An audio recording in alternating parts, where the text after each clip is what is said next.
Good evening, everyone. Welcome to UCA Theatre's production of The Rivals by Richard Brinsley Sheridan.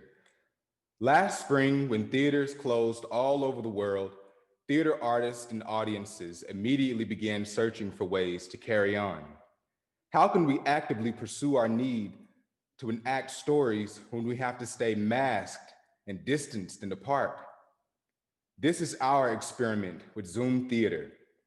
None of us have ever done anything like it before, and for many of you, it is an unfamiliar experience.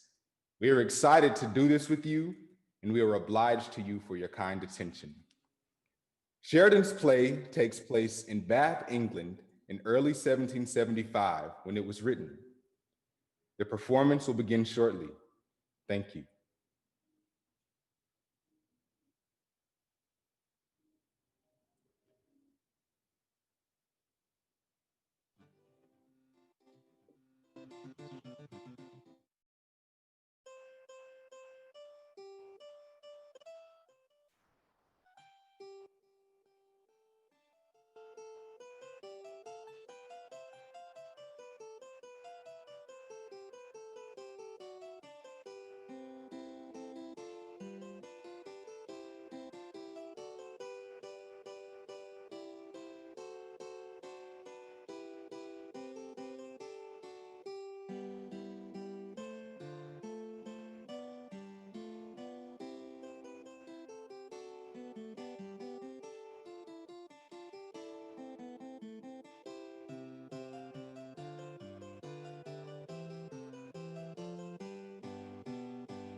What?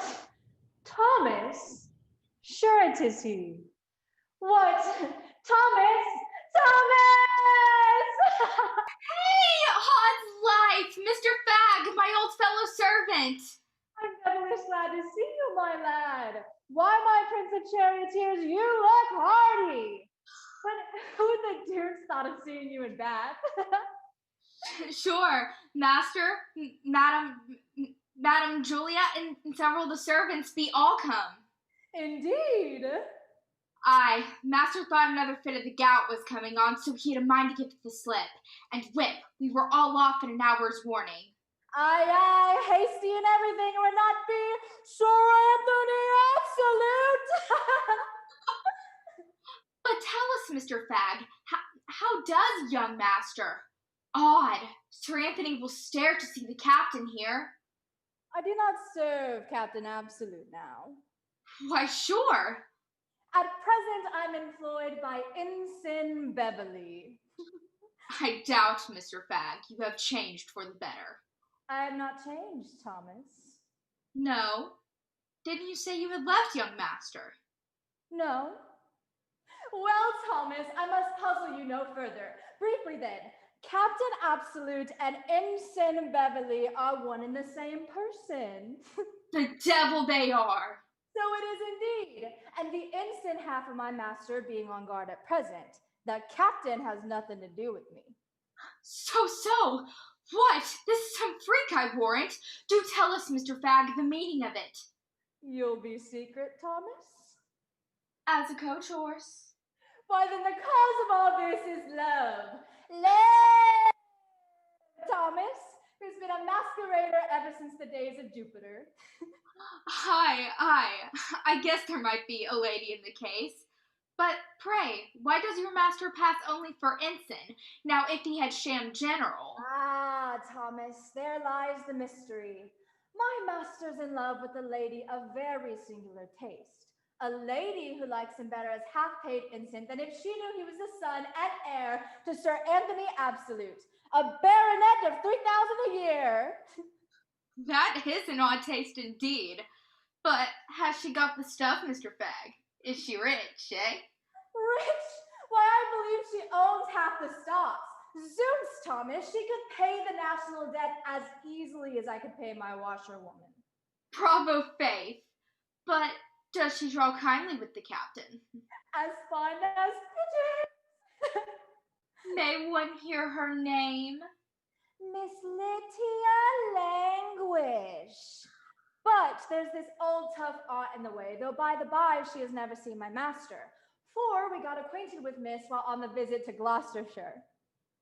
Well, I wish they were at once harnessed together in matrimony. But pray, Mr. Fagg, what kind of a place is this Bath? I have heard here's a great deal of merrymaking, eh? Yes, Thomas, yes. 'Tis a good lounge. Mr. Falkland's gentleman and I keep up a little in private parties. I'll introduce you there, Thomas, and you'll like it much. Sure.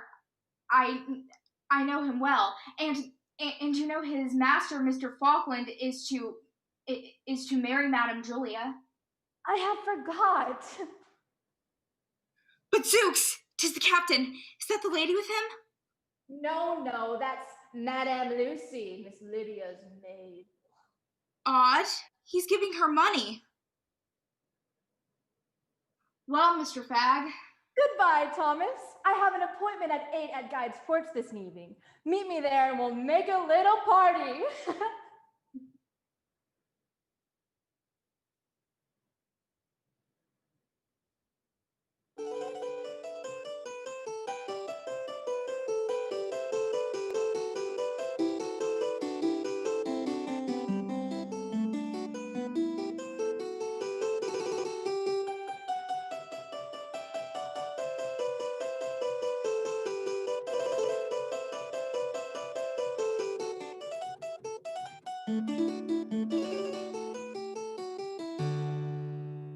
Indeed, ma'am, I traversed half the town in search of it.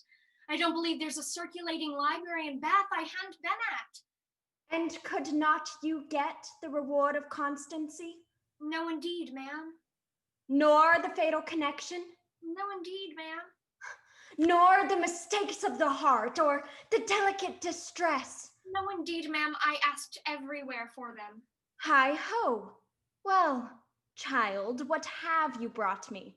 Oh, here, ma'am. This is the Gordian knot, and this peregrine pickle. Here are the Tears of Sensibility and Humphrey Clinker. This is Memoirs of a Lady of Quality, written by herself.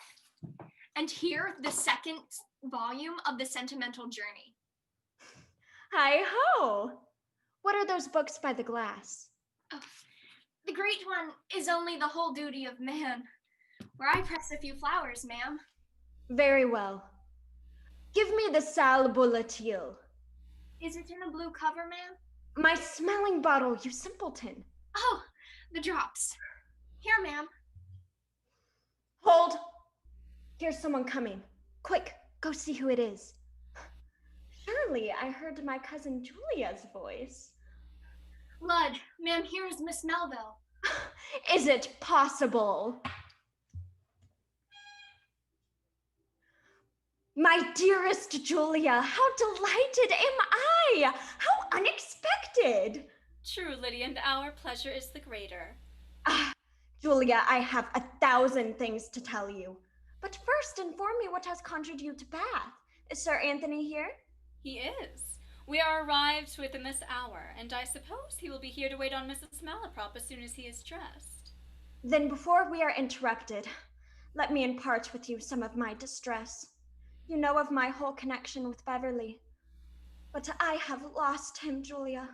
My aunt has discovered us by a note she intercepted and has confined me ever since. Yet, would you believe it? She has absolutely fallen in love with a tall Irish baronet she met one night since we had been here. You jest, Lydia. No! Upon my word, she really carries a sort of correspondence with him, under a feigned name though, till she chooses to be known to him. Delia or Celia. Then surely she is now more indulgent to her niece. Quite the contrary. Ever since she has discovered her own frailty, she has become more suspicious of mine. Yet, I must inform you of another plague. That odious Acres is to be in Bath today. Come, Lydia, hope for the best. But you have not heard the worst. Unfortunately, I had quarreled with my poor Beverly just before my aunt made the discovery, and I have not seen him since to make it up. What was his offense? Oh, nothing at all. But I don't know how it was. As often as we had been together, we had never had a quarrel, and I was afraid he would never give me an opportunity. So, last Thursday, I wrote a letter to myself to inform myself that Beverly was at the time paying his addresses to another woman.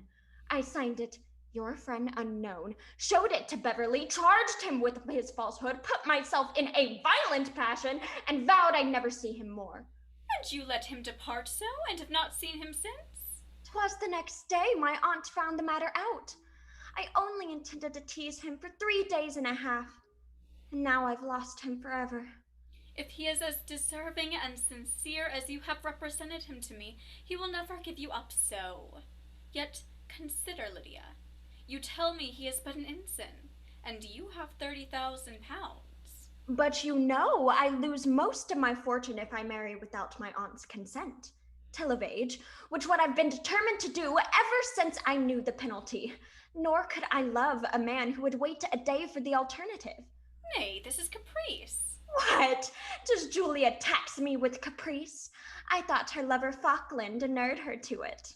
I do not love even his faults. But you have sent to him, I suppose. Not yet, nor has he the least idea of my being in Bath. Sir Anthony's resolution was so sudden I could not inform him of it. Well, Julia, you are your own mistress. But have you, for this long year, been a slave to the caprice, the whim, the jealousy of this ungrateful Falkland, who will ever delay assuming the right of a husband while you suffer him to be equally imperious as a lover? Nay, you are wrong entirely. We were contracted before my father's death. That and some consequent embarrassments have delayed what I know to be my Falkland's most ardent truth. And as for his character, you wrong him there too. No, Lydia, he is too proud, too noble to be jealous. If he is captious, 'tis without disassembling. If fretful, without rudeness. Unused to the fopperies of love, he is negligent of those little duties expected of a lover. But his affection is ardent and sincere, and as it engrosses his whole soul, he expects every thought and emotion of his mistress to move in unison with his. Yet, though his pride calls for this in full return, his humility makes him undervalue those qualities in him which would entitle him to it. And, not feeling why he should be loved to the degree he wishes, he still suspects he is not loved enough. This temper, I must own, has cost me many unhappy hours. But I have learned to think myself his debtor for those imperfections that arise from the ardor of his attachment. Well, Julia, I cannot blame you for defending him. But tell me candidly, Julia, had he not saved your life, do you think you should be as attached to him as you are? Believe me, the rude blast that overset your boat was a properest gale of love to him. Gratitude may have strengthened my attachment to Mr. Falkland, but I had loved him before he had preserved me. Yet surely that alone were an obligation sufficient. Obligation? Why, a water spaniel would have done as much. Well, I should never think of giving my heart to a man because he could swim. Come, Lydia, you are too inconsiderate. Nay, I do but jest. What's here? Oh, ma'am, Sir Anthony Absolute has just returned home with your aunt. Lucy, do you watch?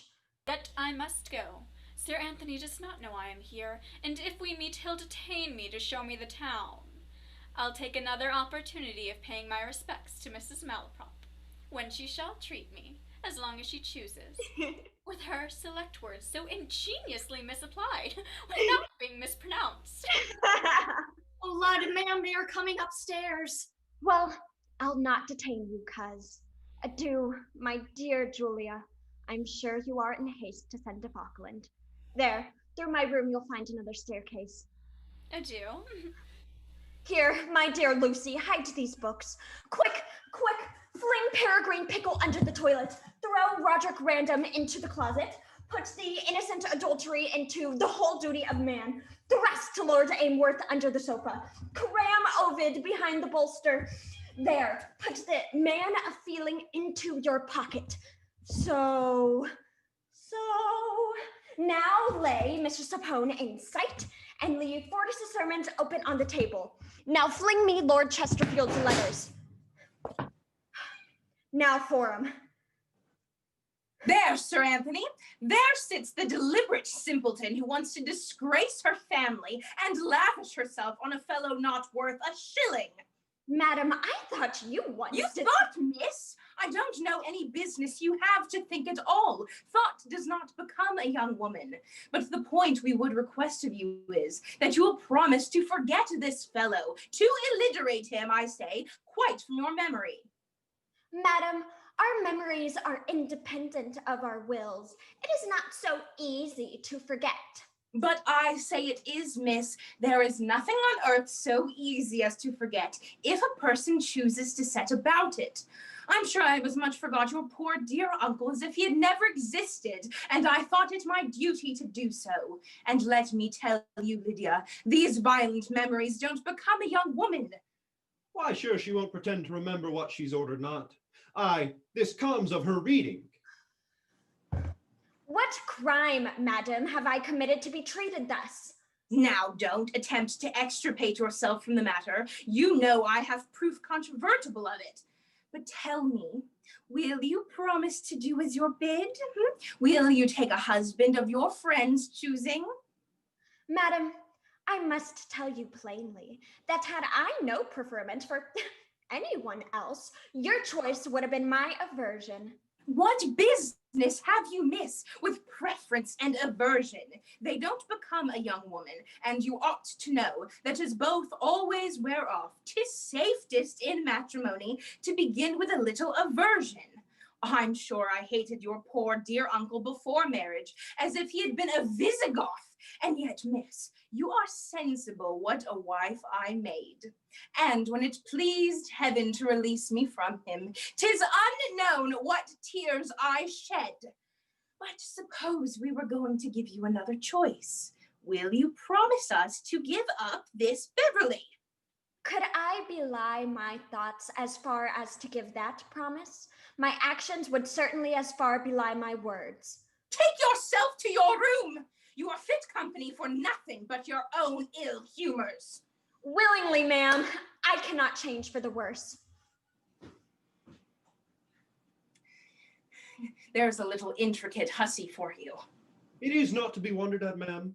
All of this is the natural consequence of teaching girls to read.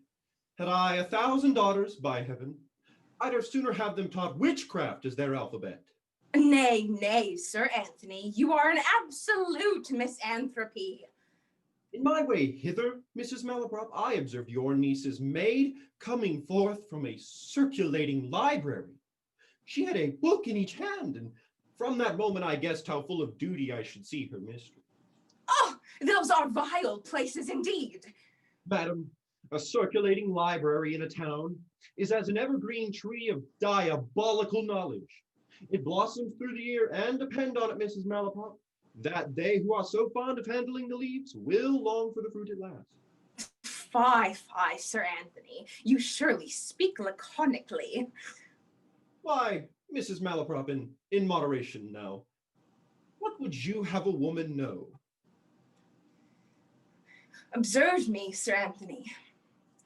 I would by no means wish a daughter of mine to be a progeny of learning. I don't think so much learning becomes a young woman. For instance, I would never let her meddle with Greek or Hebrew or algebra or simony or fluxions or paradoxes or such inflammatory branches of learning.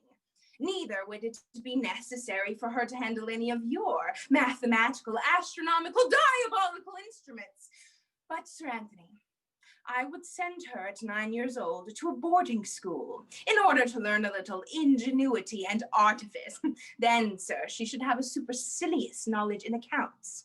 And as she grew up, I would have her instructed in geometry, that she might know something of the contagious countries. But above all, Sir Anthony, she should be mistress of orthodoxy, that she might not misspell and mispronounce words so shamefully as girls usually do, and likewise that she might reprehend the true meaning of what she is saying. This, Sir Anthony, is what I would have a woman know, and I don't think there's a superstitious article in it. Well, Mrs. Malaprop, I will dispute the point no further with you, though I really must confess you are a truly moderate and polite arguer. For almost every third word you say was on my side of the question. But on to the more important point in debate. You say you have no objection to my proposal? Oh, none, I assure you.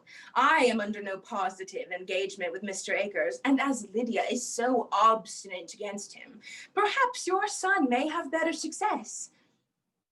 Well, I will write for the boy directly. He knows not a syllable of this yet, though I have for some time had the proposal in my mind. He is at present with his regiment. We have never seen your son, Sir Anthony, but I hope there will be no objection on his side. Objection? Oh, let him object if he dares. No, Mrs. Malaprop. Jack knows that the least demur puts me in a frenzy directly. My process was always very simple.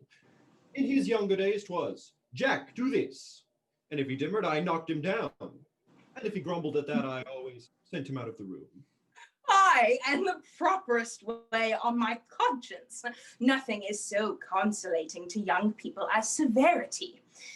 Well, Sir Anthony, I shall give Mr. Akers his discharge and prepare Lydia to receive your son's invocations. And I hope you will represent her to the captain as an object not altogether illegible. Madam, I will handle the subject prudently. Well, I must leave you, and let me beg you, Mrs. Malaprop, to enforce this matter roundly to the girl. Take my advice. If she rejects this proposal, clap her under lock and key. And if you were just to let the servants forget to bring her dinner for 3 or 4 days, you can't conceive how she'd come about. Well, at any rate, I shall be glad to get her from under my intuition. She has somehow discovered my partiality for Sir Lucius O'Trigger. Sure, Lucy can't have betrayed me. No, the girl is such a simpleton. Lucy! Did you call, ma'am? Yes, girl. Did you see Sir Lucius while you were out? No, ma'am, not a glimpse of him. You are sure, Lucy? You never mentioned my... Oh, Gemini, I'd sooner cut my tongue out. So, come to me presently and I'll give you another letter for Sir Lucius. But mind, Lucy, if ever you betray what you are entrusted with, unless it be other people's secrets to me, you forfeit my malevolence forever, and your being a simpleton shall be no excuse for your locality.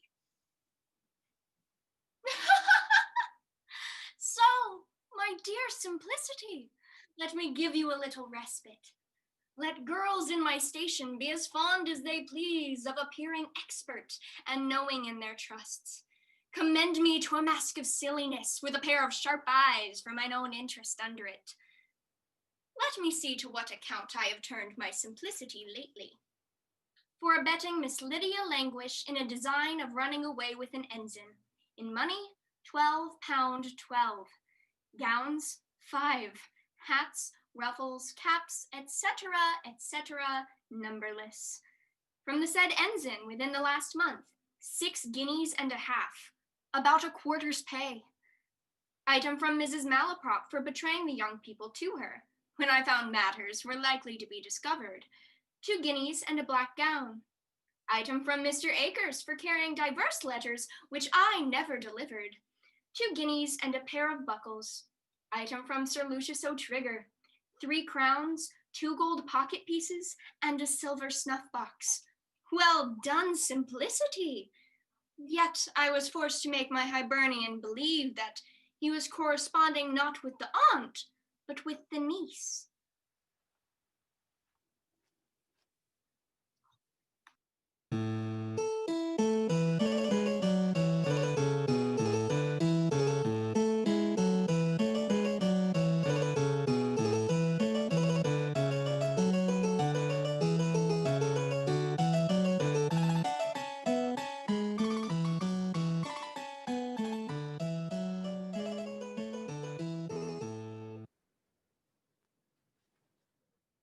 Sir, I told Sir Anthony you had sent me to inquire after his health, and to know if he was at leisure to see you.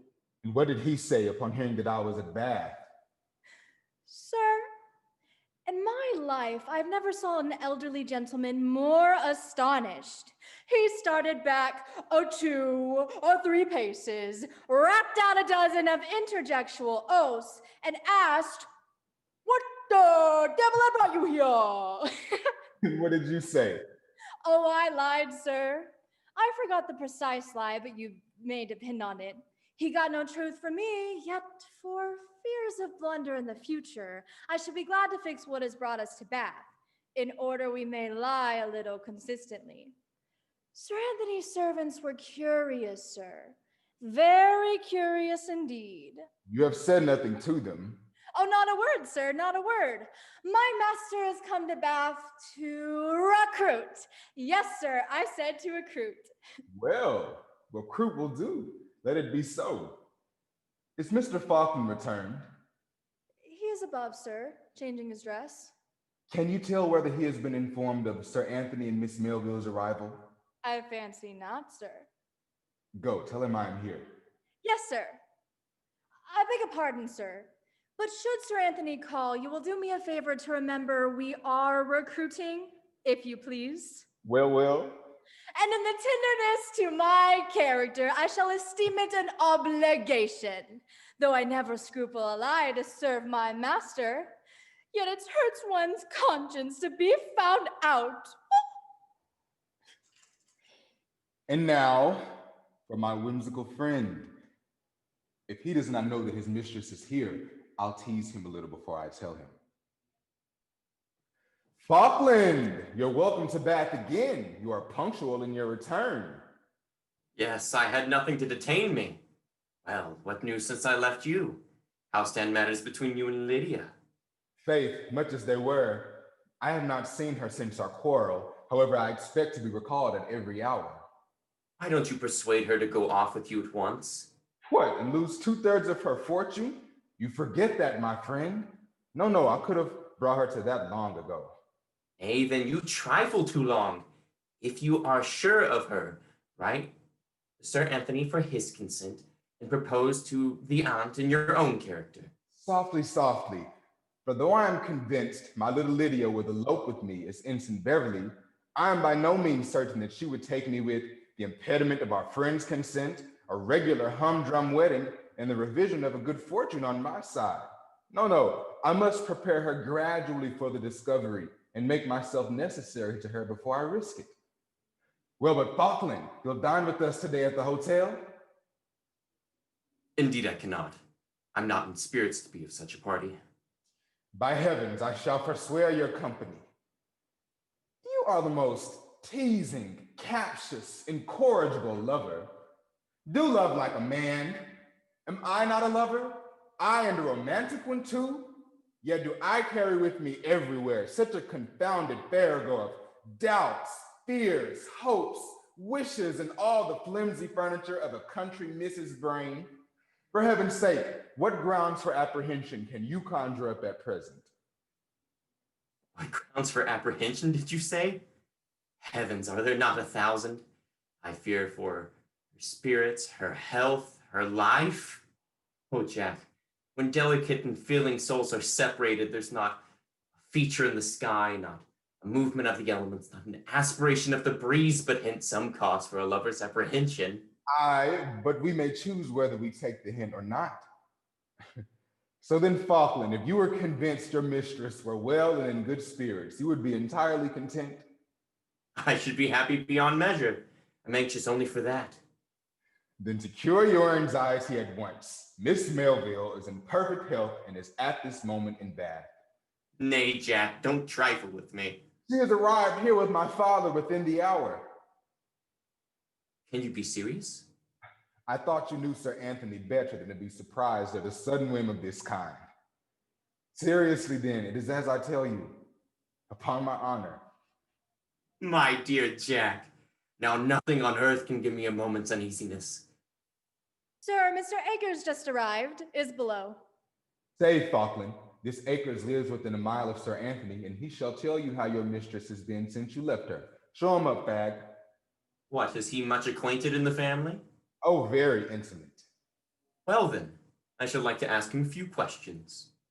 He is likewise a rival of mine, that is, of my other selves, for he does not think his friend Captain Absolute ever saw the lady in question, and it's ridiculous enough to hear him complain to me of a certain Beverly, a concealed and skulking— Hush, hush, he's here.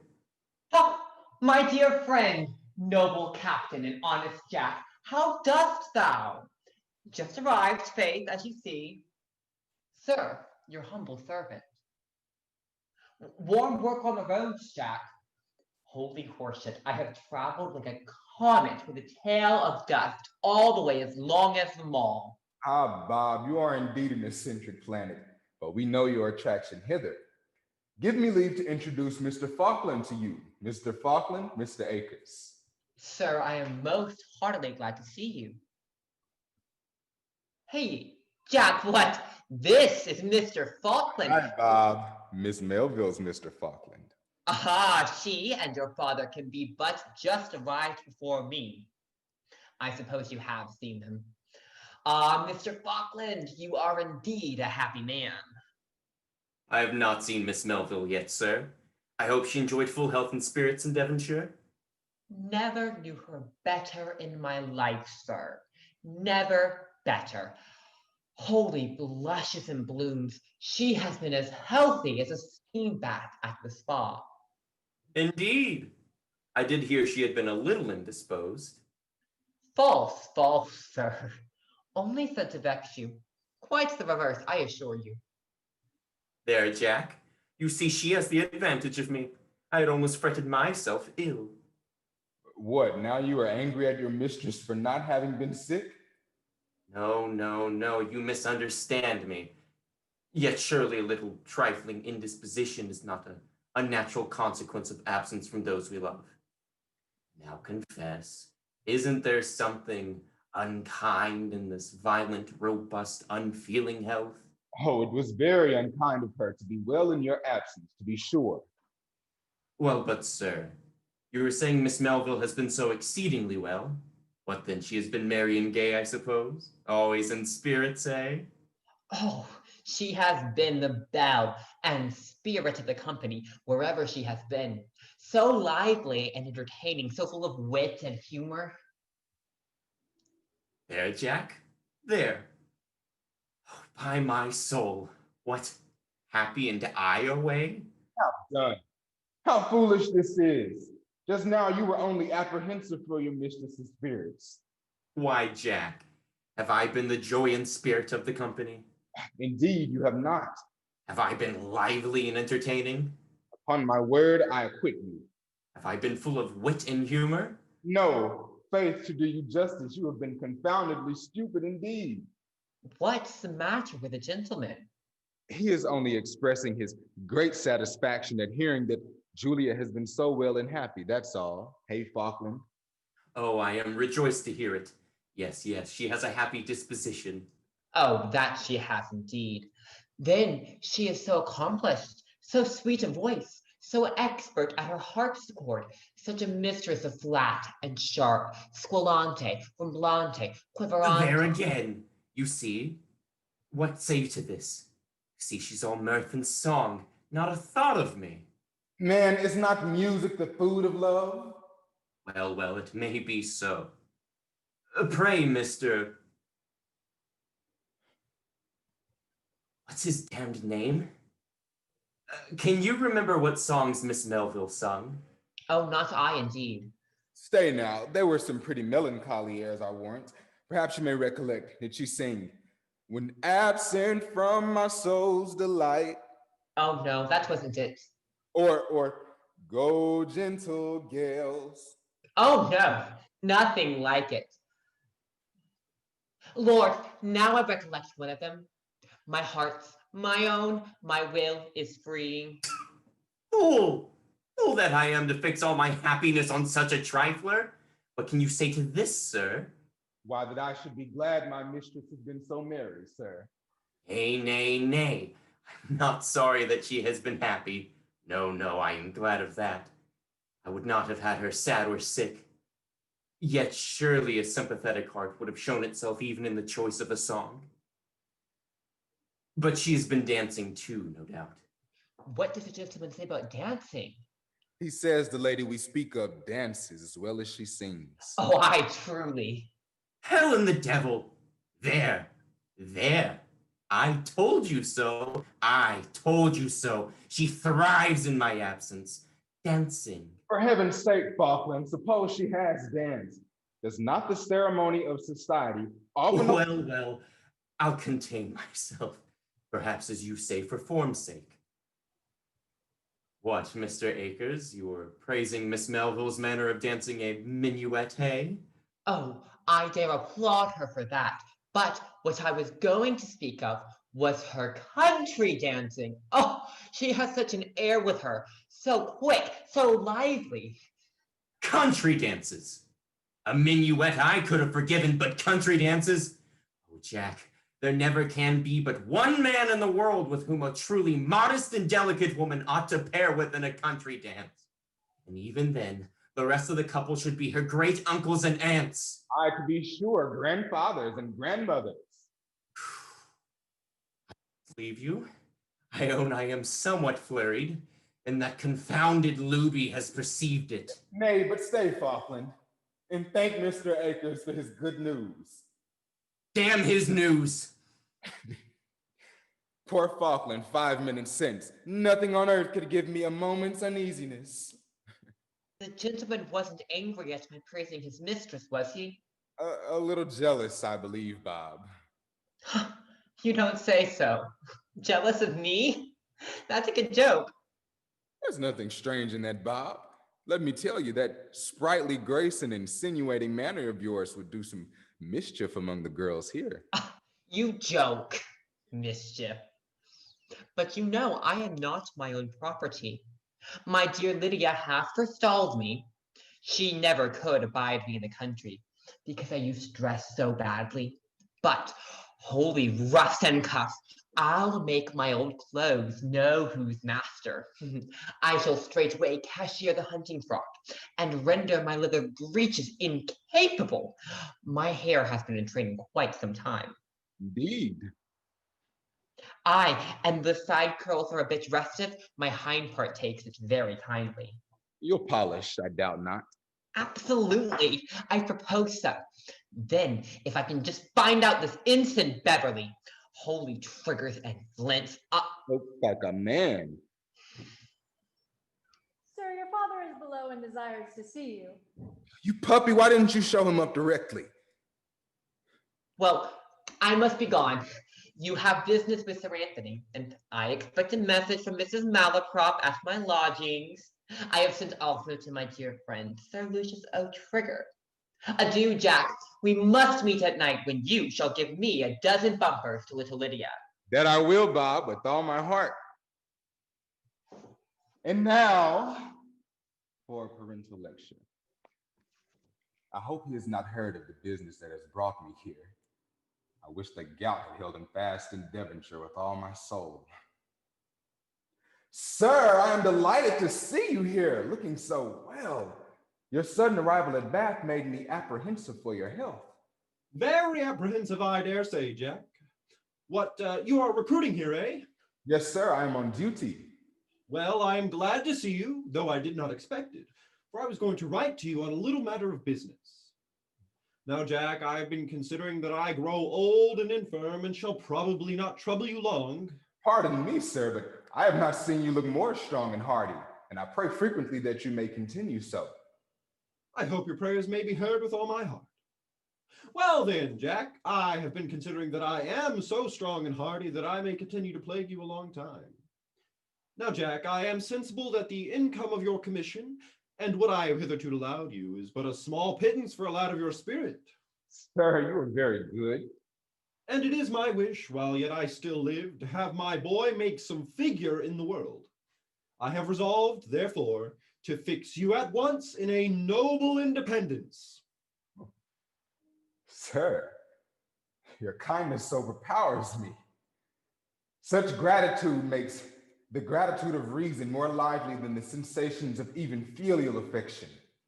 I'm glad you're so sensible of my attention, and you shall be the master of a large estate in a few weeks. Let my future life, sir, speak my gratitude. I cannot express the sense I have of your munificence. Yet, sir, I presume you would not wish me to quit the army? Oh, that shall be as your wife chooses. My wife, sir? Aye, settle that between you. Settle that between you. A wife, sir, did you say? Aye, a wife. Why did I not mention her before? Not a word of her, sir. Well, all's life. I mustn't forget her, though. Yes, Jack, the independence I was speaking of is by marriage. The fortune is saddled with a wife, though I suppose that makes no difference. Sir, you amaze me.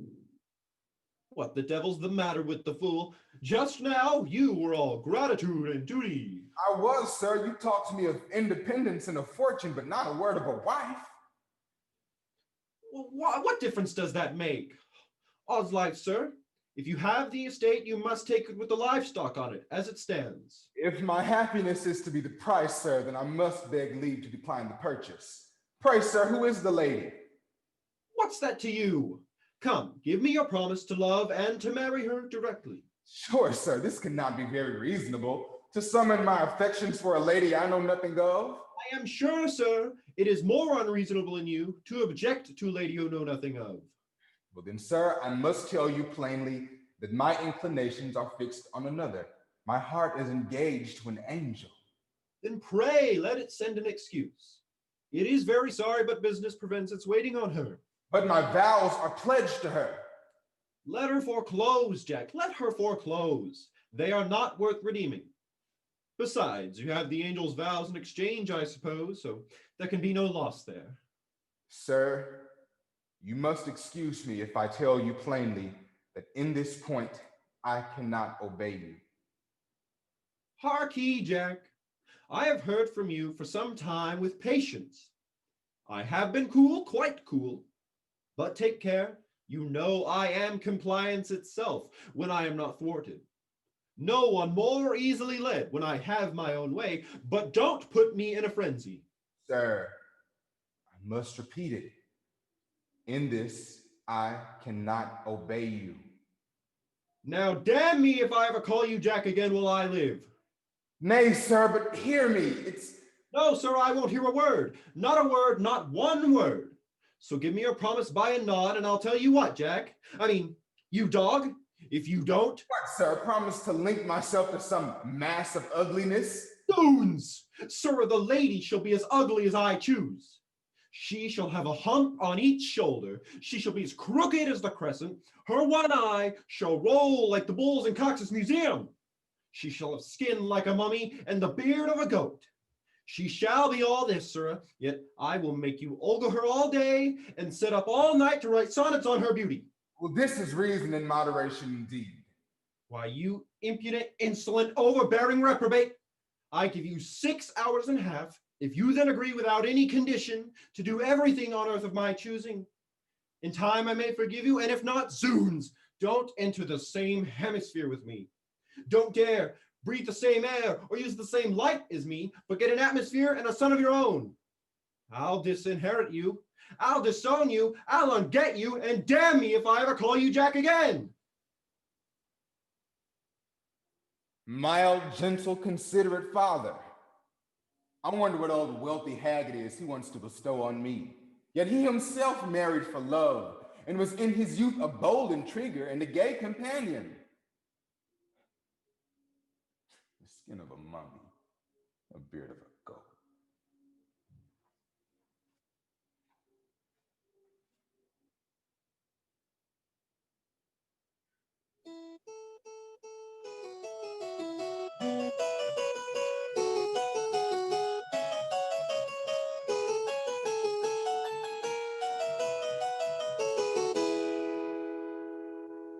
So, I shall have another rival to add to my mistress's list. Captain Absolute. However, I shall not enter his name until my purse has received notice. Poor Acres is dismissed. Well, I have done him a last friendly office in letting him know that Beverly was here before him. Sir Lucius is generally more punctual when he expects to hear from his dear Delia, as he calls her. I wonder why he's not here. I have a little scruple of conscience from this deceit, though I should not be paid so well if my hero knew that Delia was near 50 and her own mistress. Ah, my little ambassadress, I've been looking for you. Have you got something for me? Yes, I have. I've got a letter for you in my pocket. Oh, Faith, I guess you weren't come empty-handed. Well, let me see what that dear creature says. There, Sir Lucius. Sir, there is often a sudden incentive impulse in love that has a greater induction than years of domestic combination. Such was the commotion I felt at the first superfluous view of Sir Lucius O'Trigger. Very pretty, upon my word. Female punctuation forbids me to say more, yet let me add that it will give me joy infallible to find Sir Lucius worthy the last criterion of my affections. Delia. Upon my conscience, Lucy, your lady is a great mistress of language. Faith, she is quite the queen of the dictionary. Aye, sir, a lady of her experience. Experience?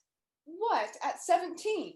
Ah, true, sir, but she reads so my stars. Oh, she must be very deep-read to write this way, though she is rather an arbitrary writer too.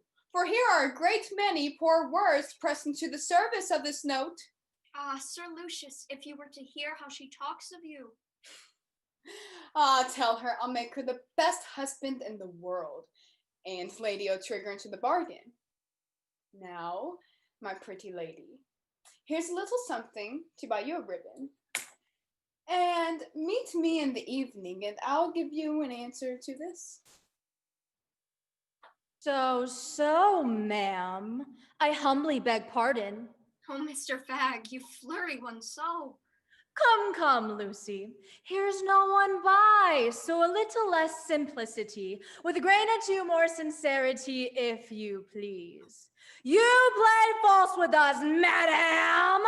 I saw you give the baronet a letter. My master shall know this, and if you don't call him out, I will.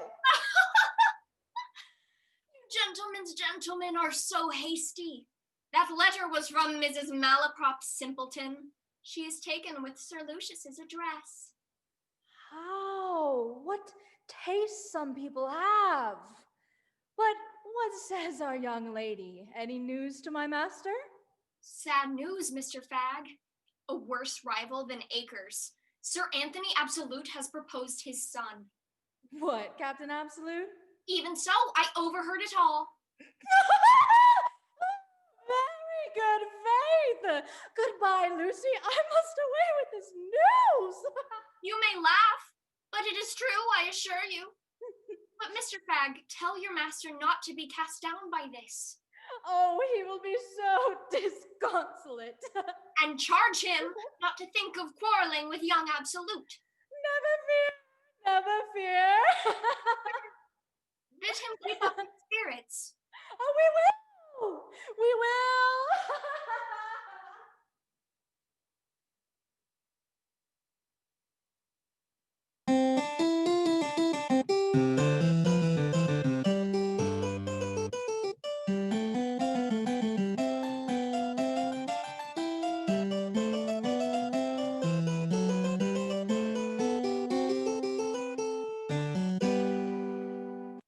'Tis just as Fagg told me indeed. My father wants to force me to marry the very girl I'm plotting to run away with. He shall not know of my connection with her yet a while. However, I'll read my recantation instantly. My conversion is something sudden indeed, but I can assure her it is very sincere. So, here he comes. He looks plaguey gruff. I'll die sooner than forgive him. No, die did I say? I will live these 50 years to plague him. An obstinate, passionate, self-willed boy. Who can he take after? But he's anybody's son for me. I will never see him more. Never, never, never. And now for a penitential face. Fellow, get out of my way. Sir, you see a penitent before you. I see an impudent scoundrel before me. Sincere penitent. Sir, I am come to acknowledge my error and to submit entirely to your will. What was that? I have been revolving and reflecting and considering your past goodness and kindness and condescension to me. Well, sir. I have likewise been weighing and balancing what you were pleased to mention concerning duty, obedience, and authority. Well, puppy. Why then, sir, the result of my reflection is a resolution to sacrifice every inclination of my own to your satisfaction. Well, now you talk sense. Absolute sense. I think I never heard anything more sensible in my life. Confound you. You shall be Jack again. I'm happy in the appellation. Now, Jack, my dear Jack, I will inform you who the lady really is. Nothing but your passion and violence, you silly fellow, prevented my telling you at first. Now, Jack, prepare for wonder and rapture. Prepare. What think you of Miss Lydia Languish? Languish? You mean the languishes of Worcestershire? Worcestershire? Zoons, no. Did you not meet Mrs. Malaprop and her niece, Miss Languish, who came to our country just before you were last ordered to your regiment? Malaprop, Languish. I don't remember to have heard those names before. Yet stay, I think I do recollect something. Languish. She squints, doesn't she? A little red-haired girl. Squints? A red-haired girl? Zoons, no. I must have forgot. It can't be the same person. But Jack, what think you of a blooming, love-breathing 17? Well, as to that, sir, I'm quite indifferent. If I can please you in the matter, is all I desire. Nay, but Jack, her eyes, eyes so innocently wild, so bashfully irresolute. Not a glance but speaks and kindles some thought of love. Then, Jack, her cheeks, cheeks deeply blushing at the insinuations of her telltale eyes. But then, Jack, her lips, lips smiling at their own discretion, and if not smiling, more sweetly pouting, even more lovely in sullenness. That's she indeed. Well done, old gentleman. But then, Jack, her neck, Jack. And which is to be mine, sir, the niece or the aunt? Why, you insensible, unfeeling puppy, I despise you. When I was your age, such a description would have made me fly like a rocket. The aunt, indeed. Odds life, when I ran away with your mother, I would not have touched anything old or ugly to gain an empire. Not to please your father, sir? To please my father, that is quite another matter, though he wasn't the indulgent father that I am, Jack. Well, I dare say not, sir. But Jack, you are not sorry to find your mistress is so beautiful? Sir, I repeat it. If I can please you in this affair, 'tis all I desire. Not that I think a woman the worse for being handsome, yet, sir, if you would please to recollect, you before hinted something about a hump or two, one eye, and a few more graces of that kind. Now, not being very nice, I should rather choose a wife of mine to have the usual number of limbs and a limited quantity of back.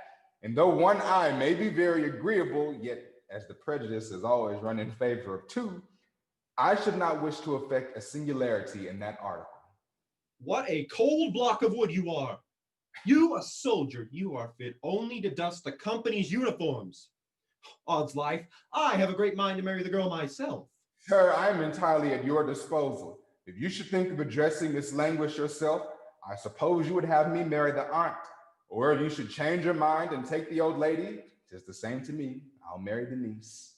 Upon my word, Jack, I know your indifference must be all a lie. I am sure it must.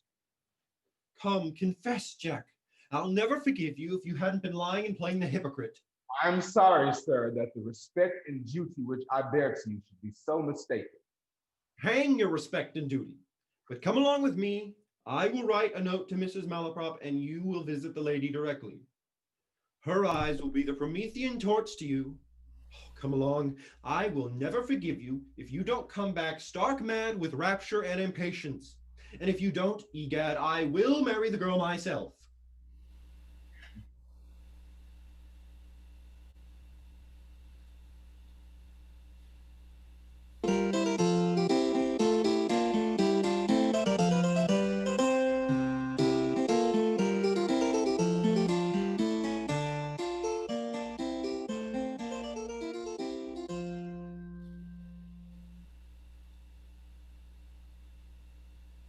Told me Julia would return directly.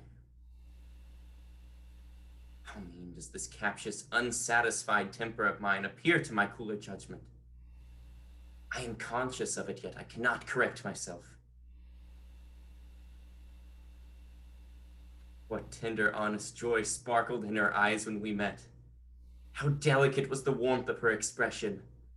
I was ashamed to appear less happy, yet I had come resolved to wear a face of coolness and upbraiding. Sir Anthony's presence prevented my proposed expostulations, yet I must be satisfied that she has not been so very happy in my absence. She's coming.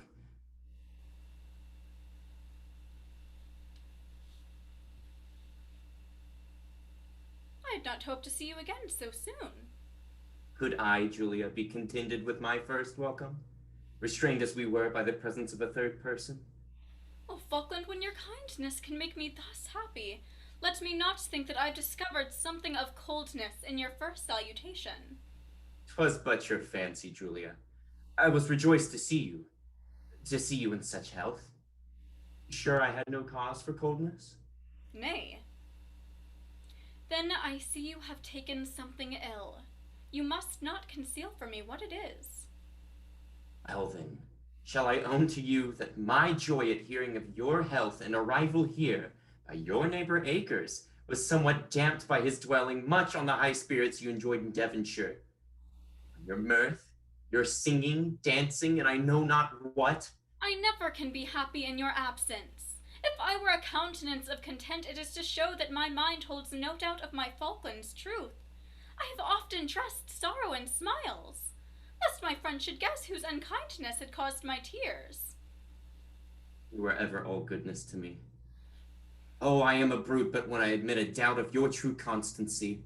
If ever you find my affections fearing but a point, may I become a proverbial scoffer, levity and base ingratitude.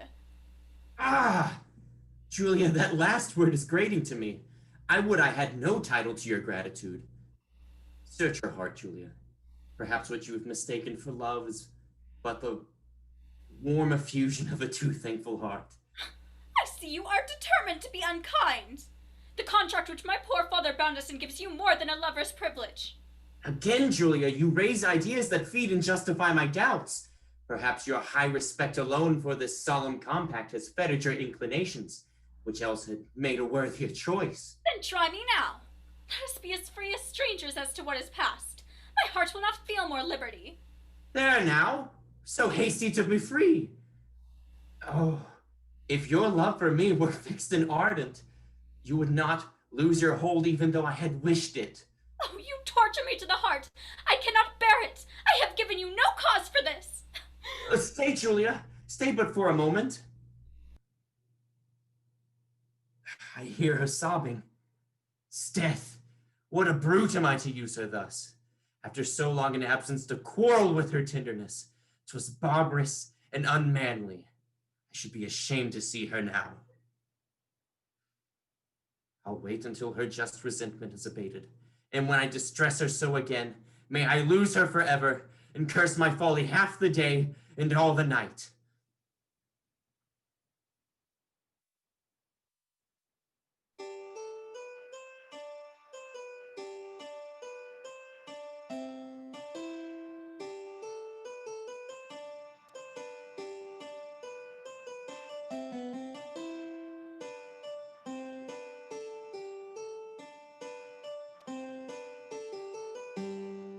Your being Sir Anthony's son, Captain, would itself be a sufficient accommodation.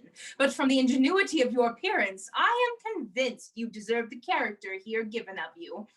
Permit me to say, madam, that as I have not yet had the pleasure of seeing Miss Languish, my principal inducement in this affair at present is the honor of being allied to Mrs. Malaprop, of whose intellectual accomplishments, elegant manners, and unaffected learning no tongue is silent. Sir, you do me infinite honor. Few gentlemen nowadays know how to value the ineffectual qualities in a woman. Few think how a little knowledge becomes a gentlewoman. Men have no sense now but for the worthless flower of beauty. It is too true indeed, ma'am. Yet I fear our ladies should share the blame. They think our admiration of beauty so great that knowledge in them would be superfluous. Thus, like garden trees, they seldom show fruit before time has robbed them of the more specious blossom. Few like Mrs. Malaprop and the orange tree are rich in both at once. Oh, sir, you overpower me with good breeding. He is the very pineapple of politeness. You are not ignorant, Captain, that this giddy girl has somehow contrived to fix her affections on a beggarly ensign whom none of us have ever seen and nobody knows anything of.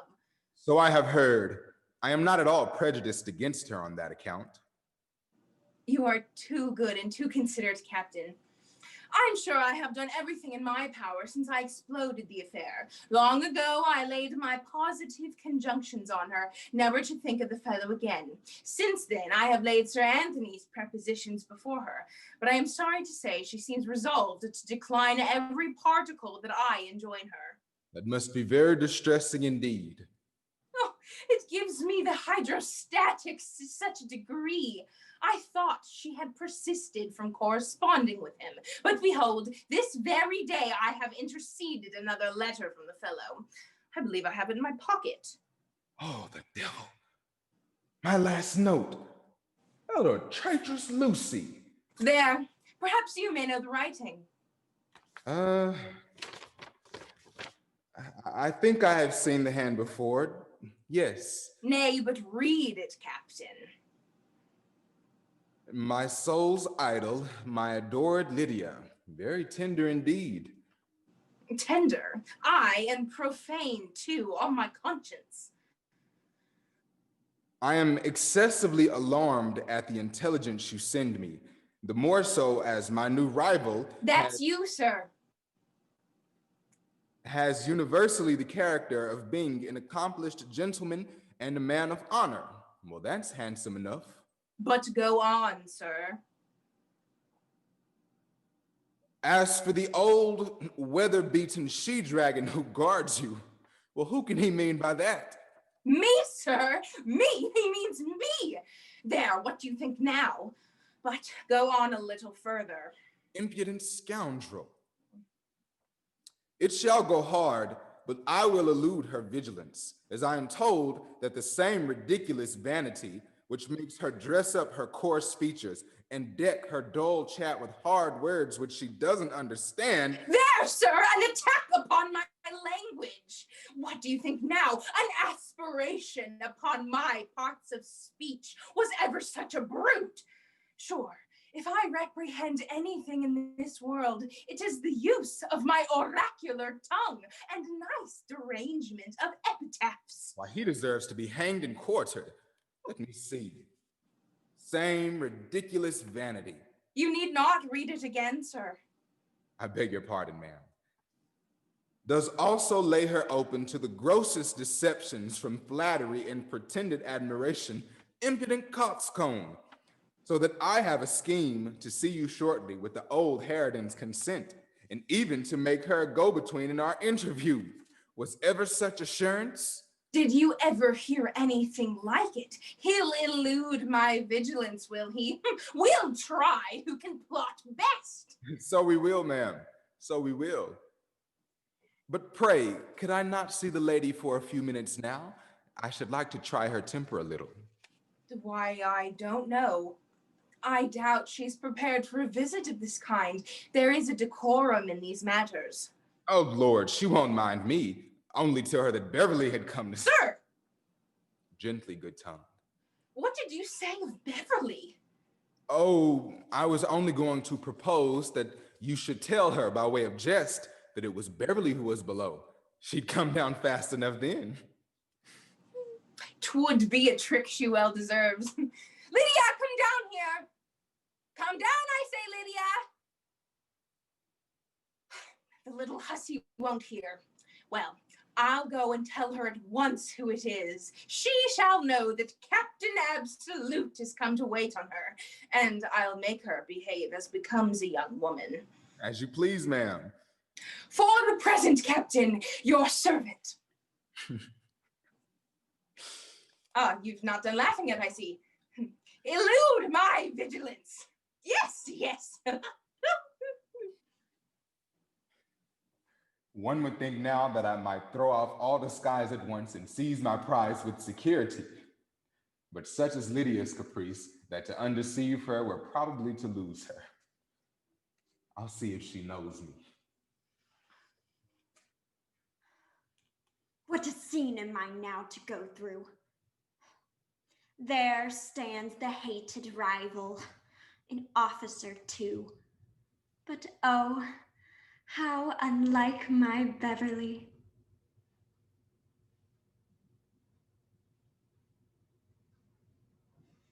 I wonder he don't begin. Truly, he seems a very negligent wooer. Quite at his ease. Upon my word, I'll speak first. Mr. Absolute. Ma'am. Oh, heavens, Beverly. Hush, hush, my life, softly. Be not surprised. I am so astonished and so terrified, so overjoyed. For heaven's sake, how came you here? Briefly, I have deceived your aunt. I was informed that my new rival was to visit here this evening, and contriving to have him kept away, have passed myself on her as Captain Absolute. Oh, charming. And she really takes you for young Absolute? Oh, she's convinced of it. I can't forbear laughing to think how her sagacity is overreached. But we trifle with our precious moments. Such another opportunity may never occur. Then let me now conjure my kind, my condescending angel to fix the time when I may rescue you from undeserving persecution and with a licensed warmth plead for my reward. Will you then, Beverly, consent to forfeit that portion of my paltry wealth, that burden on the wings of love? Come to me rich only thus, in loveliness. Bring to me no portion but thy love. 'Twill be generous in you, Lydia, for well you know, it is the only dower your poor Beverly can repay. How persuasive are his words. How charming will poverty be with him. My soul, what a life we will then live.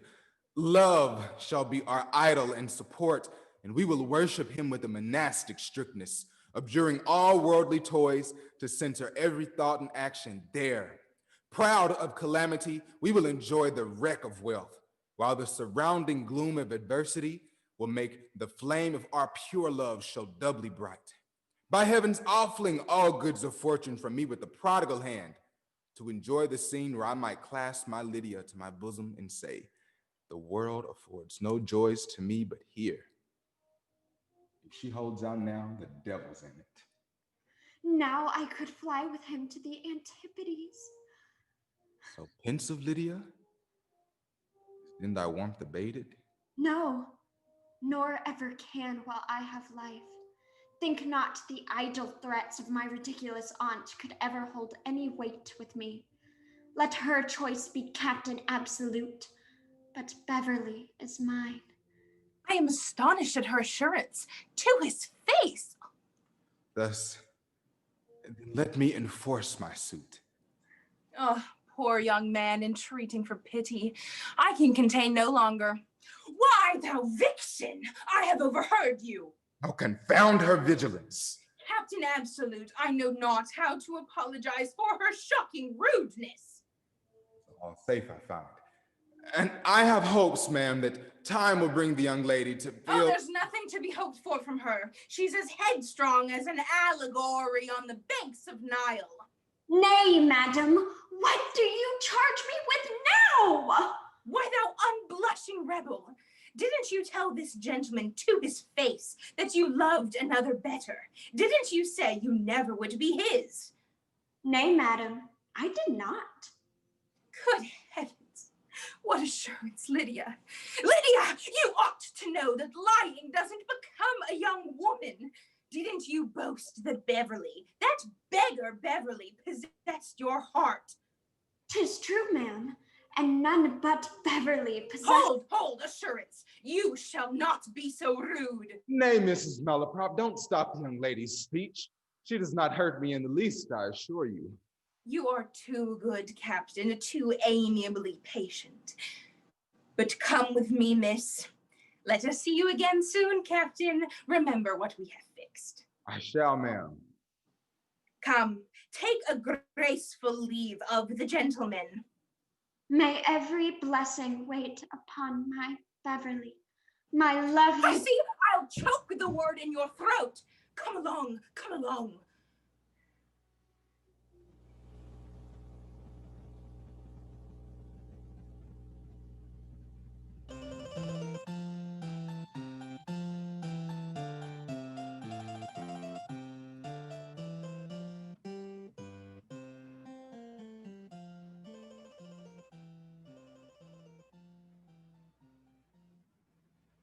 Think, fly, coupe. Think, fly, coupe. Think, fly, coupe. Think, fly, coupe. Here is Sir Lucius O'Trigger to wait on you, sir. Oh, show him up. Mr. Akers, I'm delighted to embrace you. My dear Sir Lucius, I kiss your hand. Pray, my friend, what has brought you so suddenly to Bath? Faith, I have followed Cupid's jack-o'-lantern and find myself in a quagmire at last. In short, Sir Lucius, I have been very ill-used. Mark me, Sir Lucius. I fall as deep as need be in love with a young lady. Her friends take my part. I follow her to Bath, send word of my arrival, and receive answer that the lady is to be otherwise disposed of.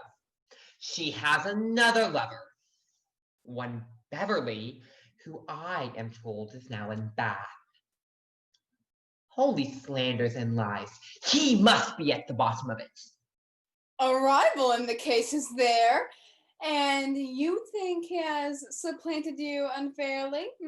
Unfairly? To be sure he has. He never could have done it fairly. Then sir, you know what is to be done. Not I, upon my soul. We wear no swords here, but you understand me. What? Fight him? Aye, to be sure! What can I mean else? But he has given me no provocation. Now, I think he has given you the greatest provocation in the world. Can a man commit a more heinous offense against another than to fall in love with the same woman? Oh, by my soul, it is the most unpardonable breach of friendship. Breach of friendship, aye, but I have no acquaintance with this man. I never saw him in my life.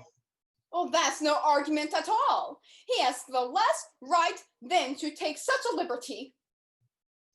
Gad! That's true! Oh, I grow full of anger, Sir Lucius.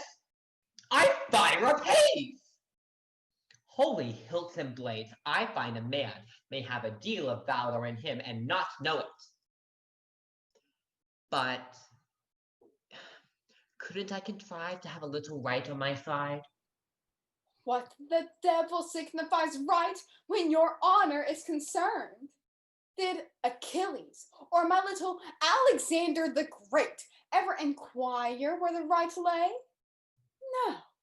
By my soul, they drew their broadswords and left the lazy sons of peace to settle the justice of it. Your words have a grenadier's march to my heart, Sir Lucius. I believe courage must be catching. I certainly do feel a kind of valor rising, as it were, a kind of courage, as I may say. Holy flints, pans, and triggers. I'll challenge him directly. Zoons, as the man in the play says, I could do such deeds. Come. Here's a paper and pen. Now, shall I begin with an oath? I'll do the thing decently and like a Christian. Begin now. Sir. That's too civil by half. To prevent any confusion that might arise. Well? From our both addressing the same lady. Aye, there's the reason. I shall expect the honor of your company. Zoons, I'm not asking him to dinner. Settle our pretensions. Let me see. Kingsmead Fields will do. In Kingsmead Fields. Kingsmead Fields. So that's done. There. I'll fold that up presently. My own crest. A hand and dagger shall be the seal. You see now, this little note will put a stop at once to any confusion or misunderstanding that might arise between you. Aye, we fight to prevent any misunderstanding. I'll leave you to fix your own time, so I shall see nothing of you unless it be by letter till the evening. I would do myself the honor to carry your message, but to tell you a secret, I believe I have just such another affair on my own hands. There is a gay captain here who has put a jest on me lately, at the expense of my country, and I only want to fall in with the gentleman to call him out. By my valor, Sir Lucius, I should like to see you fight first. Odds life, I should like to see you kill him, if it was only to get a little lesson. I shall be very proud of instructing you, for the present. But remember now, when you meet your antagonist, do everything in a mild and agreeable manner. Let your courage be as keen, but at the same time as polished as your sword.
Captain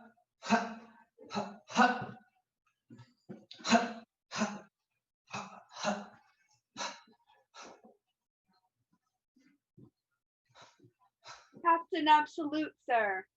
Show him in.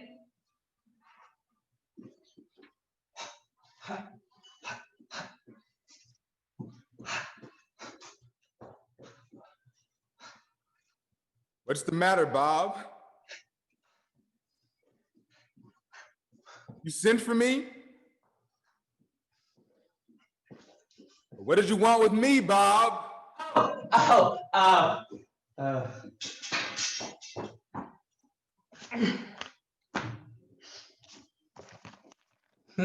There. To Ensign Beverly. So what's afoot now? Well, what's this? A challenge. Indeed. Why, you won't fight him, will you, Bob? Egad, but I will, Jack. Sir Lucius has brought me to it. He has left me full of rage, and I'll fight this evening, that so much good passion mayn't be wasted. But what have I to do with this? Why, as I think you know something of this fellow, I want you to find him out for me, and to give him this mortal defiance. Well, give it to me, and trust me, he gets it. Thank you, my dear Jack, my dear friend. But it is giving you a great deal of trouble. Oh, not in the least. No trouble in the world, I assure you. You are very kind. What it is to have a friend. You couldn't be my second, could you, Jack? No, Bob, not in this affair. It would not be quite so proper. Well, then I must get my friend Sir Lucius. I shall have your good wishes, however, Jack. Whenever he meets you, believe me. Well, my little hero, success attend you. Stay, Jack. If Beverly should ask you what kind of a man your friend Akers is, do tell him that I am a devil of a fellow, will you, Jack? To be sure, I shall. I'll say you are a determined dog, hey, Bob? Do, and if that frightens him, God, perhaps he may come. So tell him I generally kill a man a week, will you, Jack? I will. I'll say you were caught in the country fighting Bob. Right. 'Tis all to prevent mischief, for I don't want to take his life, if I clear my letter. Well, that's very kind of you. Why, you don't wish me to kill him, do you, Jack? No, upon my soul, I do not. But a devil of a fellow, hey? True, but stay. You may add that you never saw me in such a rage before. I will. Devouring rage. I will. Remember, Jack, a determined dog. Aye, fighting Bob.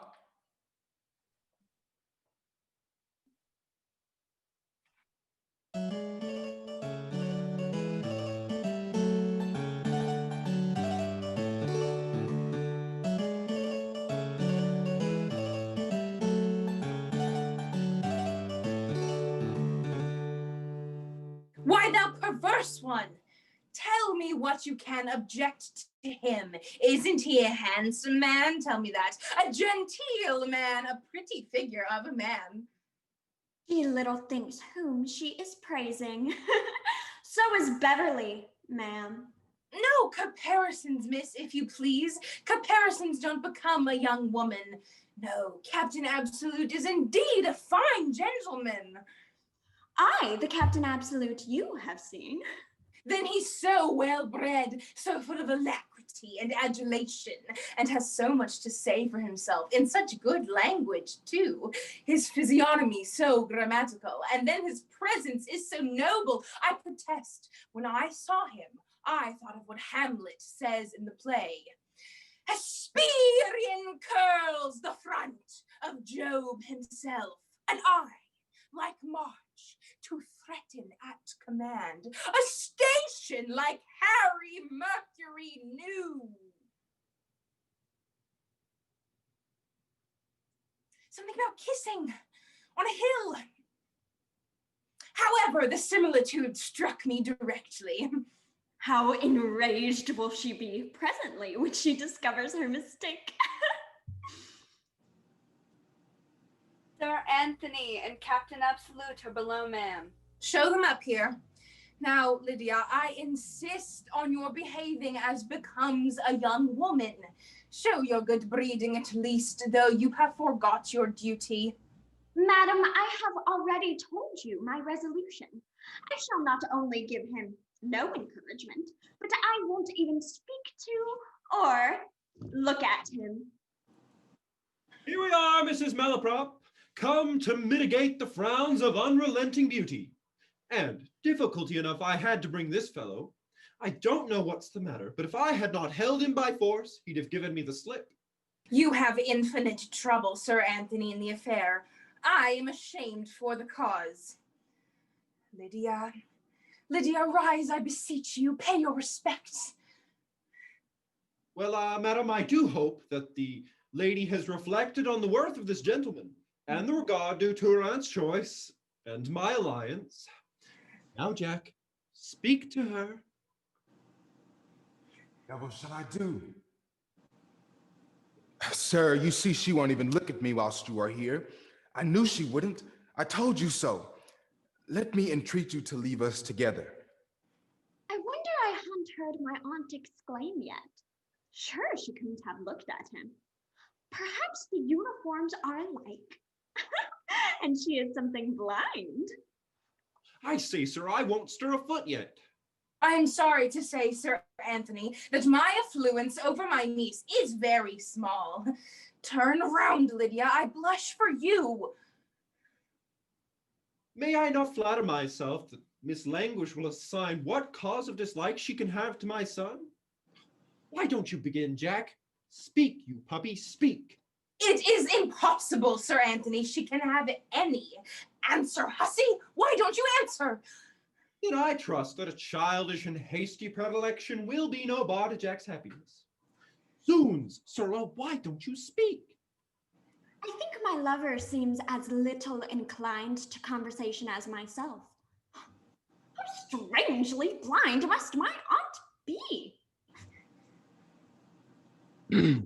Madam. Faith, sir, I am so confounded and so confused. I told you I should be so, sir. I knew it. The tremor of my passion entirely takes away my presence of mind. But it don't take away your voice, fool, does it? Go up and speak to her directly. Sir Anthony, shall we leave them together? Oh, you stubborn little vixen. Not yet, ma'am, not yet. What the devil are you at? Unlock your jaw, sir. Heavens, then she will be too sullen to look round. I must disguise my voice. Will not Miss Languish lend an ear to the mild accents of true love? Will not Miss Languish? The fellow. Why don't you speak out, Jack? Not stand there croaking like a sickly frog. Sir, the excess of my awe and my modesty, sir, quite choked me. Oh, your modesty again. I'll tell you what, Jack. If you don't speak out directly, and glibly too, I shall be in such a rage. Mrs. Malaprop, I do wish the lady would favor us with something more than a side front. So all out, I see. Be not surprised, Lydia. Suppress all surprise at present. Heavens, 'tis Beverly's voice. Sure, he can't have imposed on Sir Anthony, too. Is this possible? My Beverly, how can this be? My Beverly? It's all over. Beverly? The devil? Beverly, what can the girl mean? This is my son, Jack Absolute. For shame, hussy, for shame. Your head runs so on that fellow, you have him always in your eyes. Beg Captain Absolute's pardon directly. I see no Captain Absolute, but my beloved Beverly. Zoons! The girl's mad. Her brain's turned by reading. On my conscience, I believe so. What do you mean by Beverly, hussy? You saw Captain Absolute before today. There he is, your husband that shall be. With all my soul, ma'am. When I refuse my Beverly, I refuse my... That is bedlam. Or has this fellow been playing us a rogue's trick? Come here, sirrah. Tell me, who the devil are you? I am not quite clear myself, sir. However, I'll endeavor to recollect. Answer for your mother, you dog, if you won't for me. Aye, sir, who are you? Oh, mercy, I begin to suspect. Powers of impudence befriend me. Sir Anthony, most assuredly I am your wife's son, and that I sincerely believe to be yours also. I hope my duty is always shown. Mrs. Malaprop, I am your most respectful admirer, and shall be proud to add affectionate nephew. I need not tell my Lydia that she sees her faithful Beverly, who, knowing the singular generosity of her temper, assumed that name and station, which has proved a test of the most disinterested love, which he now hopes to enjoy in a more elevated character. So, there will be no elopement, after all. Upon my soul, Jack, thou art a very impudent fellow. To do you justice, I think I never saw a piece of more consummate assurance. Oh, sir, you flatter me. 'Twas my modesty, you know, sir, my modesty which has stood in my way. Well, I am glad you are not the dull, insensible varlet you pretended to be, however. Why, I'm glad you have made a fool of your father, you dog. Why, you disgraceful young rascal, it's a wonder you aren't ashamed to hold up your head. 'Tis with difficulty, sir. I am confused, quite confused, as you must perceive. Oh, Lord, Sir Anthony, a new light breaks in upon me. What, Captain? Did you write the letters then? What, am I to thank you for the elegant compilation of an old, weather-beaten she-dragon, eh? Oh, mercy! Was it you that reflected on my parts of speech? Dear sir, my modesty shall be overpowered at last if you do not assist me. I shall certainly not be able to stand it. Oh, come, Mrs. Malaprop, we must forget and forgive. Odds life, matters have taken so clever a turn all of a sudden that I could find it in my heart to be good-humored, eh, Mrs. Malaprop? Well, Sir Anthony, since you desire it, we shall not anticipate the past. So mind, young people, our retrospection will be all to the future. Come, we must leave them together. Mrs. Malaprop, they long to fly into each other's arms, I warrant. Jack, isn't the lip as I said, eh? In the eye, you rogue, and the cheek, eh? Come, Mrs. Malaprop, we will not disturb their tenderness. Loose the seas unmade for joy. Da-da-da! Odds life, I'm in such spirits, I don't know what I could not do. Permit me, ma'am.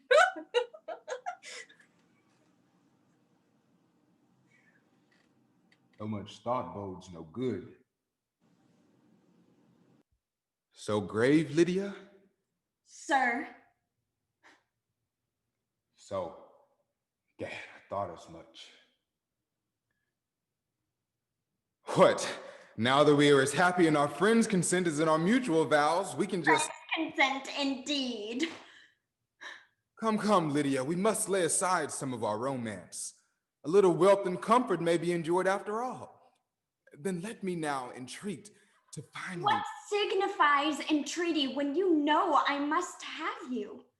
Nay, madam, there shall be no constraint upon your inclinations, I promise you. If I have lost your heart, I resign the rest.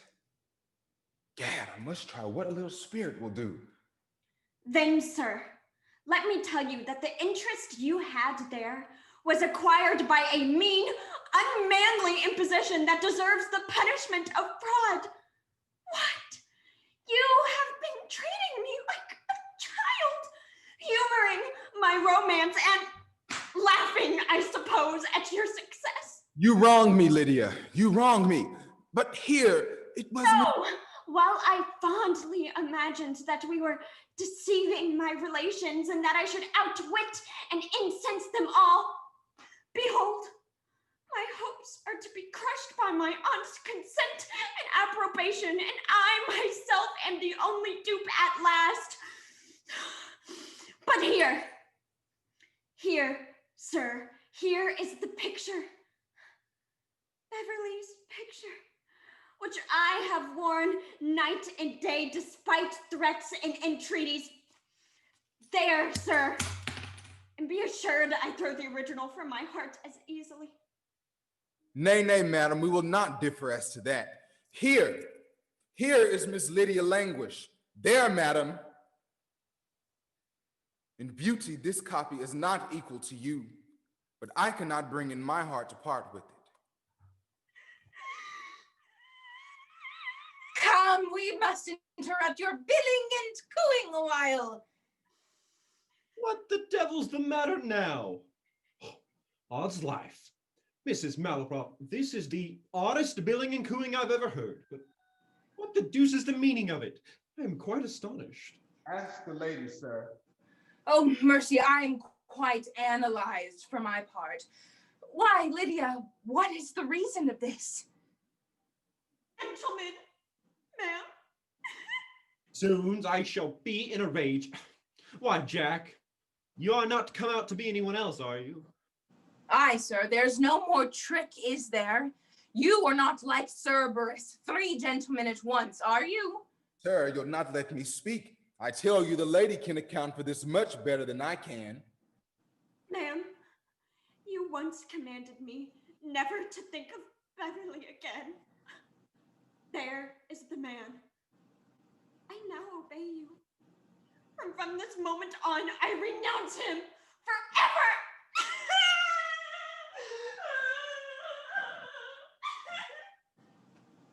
Oh, mercy and miracles. What a turn here is.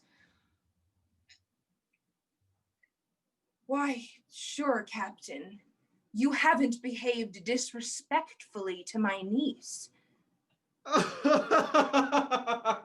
Now I see it. Oh, now I see it. You have been too lively, Jack. No, sir, upon my word. Jack, why, your father, you rogue, was so before you. The blood of the absolutes was always impatient. Oh, poor little Lydia. Oh, why, you frightened her, you dog, you have. Sir, by all that is good. Say no more. I tell you, Mrs. Malaprop will make your peace, Mrs. Malaprop. You must make his peace. Tell her, 'tis Jack's way. 'Tis all our ways. It runs in the blood of our family. Oh, come away, Jack. Oh, Mrs. Malaprop, a young villain. Oh, Sir Anthony. Oh, fie. Captain!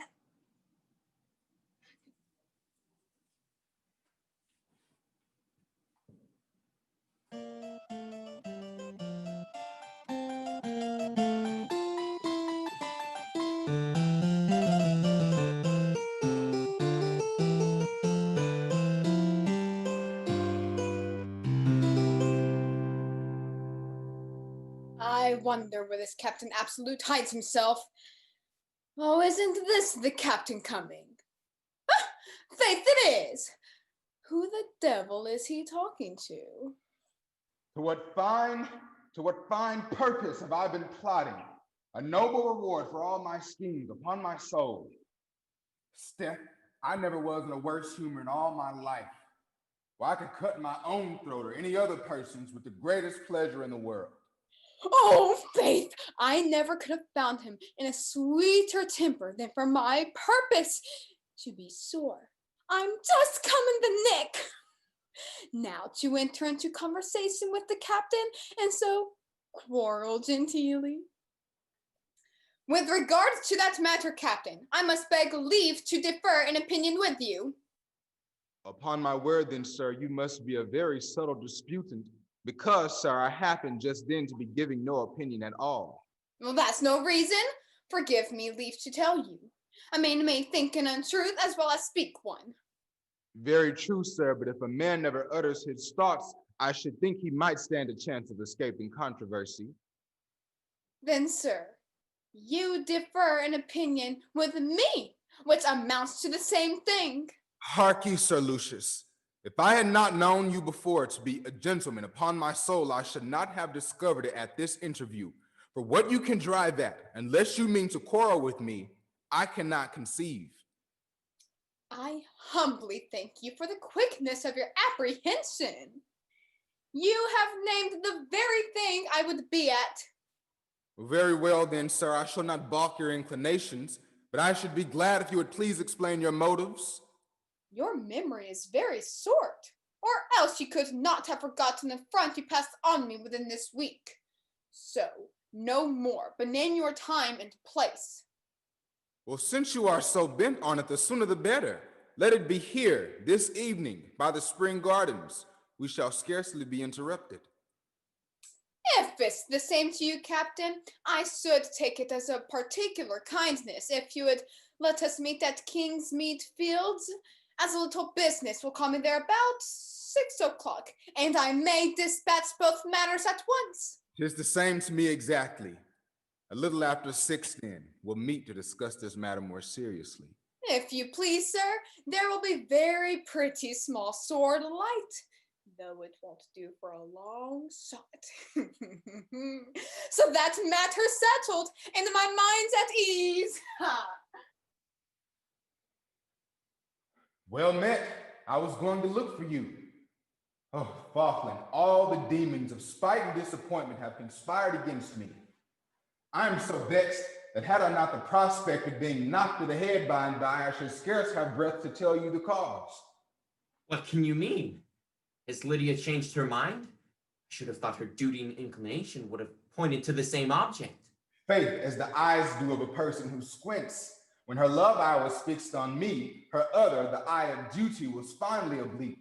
But when duty bid her turn that the same way, off the other turned on a swivel and secured its retreat with a frown. But what's the prospect you... Then to round up the whole, a good-natured Irishman here has begged leave to have the pleasure of cutting my throat, and I mean to indulge him. That's all. Prithee, be serious. 'Tis fact upon my soul. Sir Lucius O'Trigger, you know him by sight. For some affront which I am sure I never intended, has obliged me to meet him here this evening at 6 o'clock. 'Tis on that manner I wish to see you. You must go with me. Nay, there must be some mistake, sure. Sir Lucius shall explain himself, and I dare say matters may be accommodated. But I am myself a good deal ruffled by a difference I have had with Julia. My vile, tormenting temper has made me treat her so cruelly that I may not be myself until we are reconciled. By heavens, Falkland, you don't deserve her. For you, sir.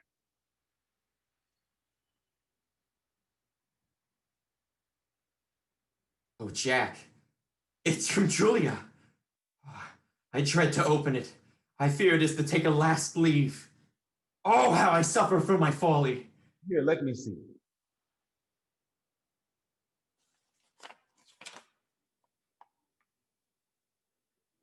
Aye, 'tis a final sentence indeed. 'Tis all over with you, Faith. Hey, Jack, don't keep me in suspense. Here. As I'm convinced that my dear Falkland's own reflections have already upbraided him for his last unkindness to me, I will not add another word on the subject. I wish to speak with you as soon as possible. Yours ever and truly, Julia. Well, there's stubbornness and resentment for you.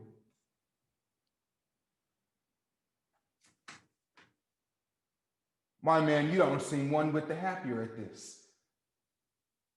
Oh, I am, but... Oh, confound your buts. You never hear anything that would make another man bless himself, but you immediately damn it with the butt. Why, Jack, don't you think there's something forward, something indelicate in this haste to forgive? I have not patience to listen to you. Thou art incorrigible, so say no more on the subject. I must go to settle a few matters. Let me see you before 6, remember, at my lodgings. A poor industrious devil like me, who has had to toil and drudge and plot to gain my ends, but am at last disappointed by other people's folly, may in pity be allowed to swear and grumble a little. But a captious skeptic in love, a slave to fretfulness and whim, who has no difficulties but of his own creating, is a subject fit more for ridicule than compassion.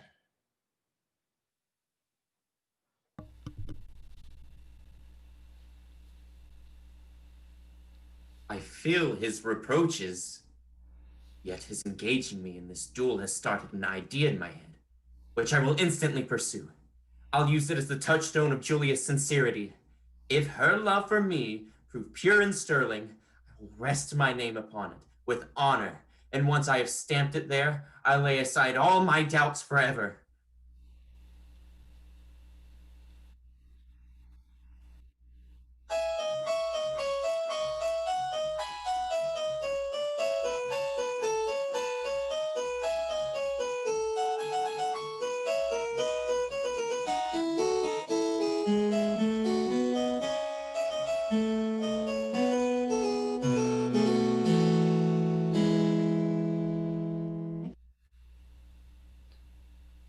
Oh, this message has alarmed me.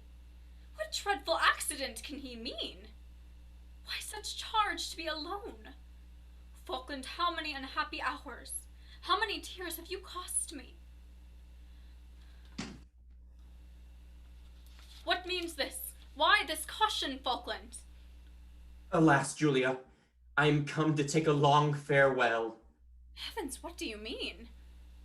See before you a wretch whose life is forfeited. Nay, start not.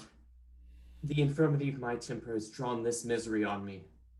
I left you fretful and passionate. An untoward accident drew me into a quarrel, so that I must fly this kingdom instantly. Julia, had I been so fortunate to have called you mine entirely, before this mischance had fallen on me, I should not so deeply dread my banishment. My soul is oppressed with sorrow at your misfortune. My heart has long known no other guardian. I now entrust my person to your honor. We will fly together. When safe from pursuit, my father's will may be fulfilled, and I receive legal claim to be the partner of your sorrows and tenderest comforter. Oh, Julia, I'm bankrupt in gratitude, yet the time is so pressing. Would you not wish some hours to weigh the advantages you forego, and what little compensation poor Falkland can make you besides his solitary love? I ask not a moment. No, Falkland, I have loved you for yourself. And if I now more than ever prize the solemn engagement which so long has pledged us to each other, but let us not linger. Perhaps this delay will cost... 'Twill be better I should not venture out again till dark. Yet it grieves me to think of what numberless distresses press heavy on your gentle disposition.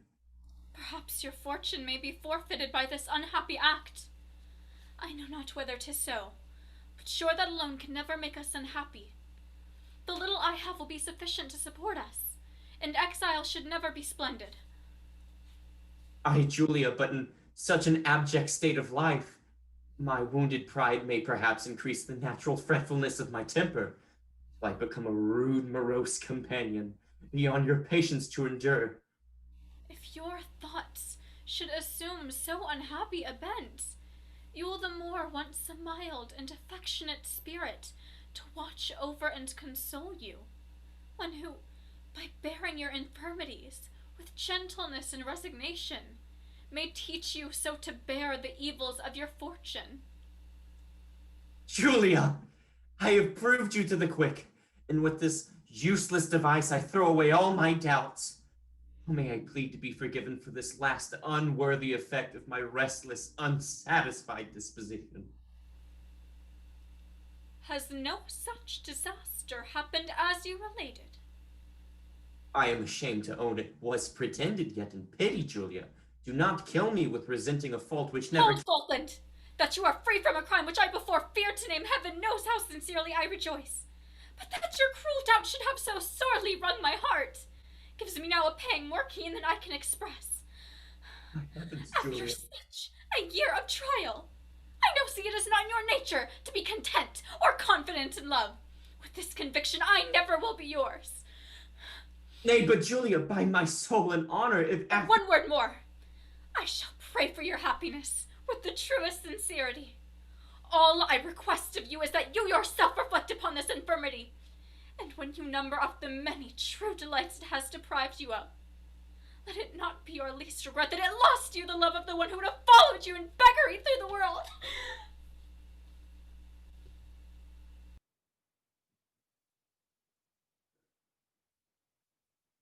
She's gone. Forever. Oh, fool! Dolt! Barbarian! Kind fortune sent a heaven-gifted cherub to my aid, and like a ruffian, I have driven her from my side.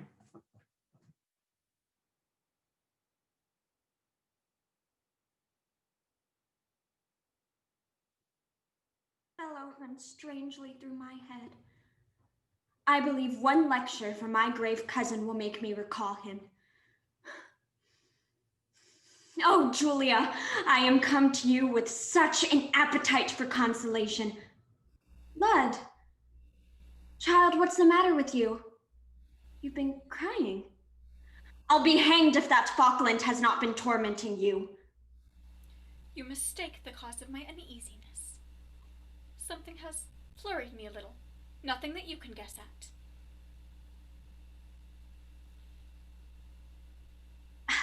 Whatever vexations you may have, I can assure you mine surpass them. You know who Beverly proves to be?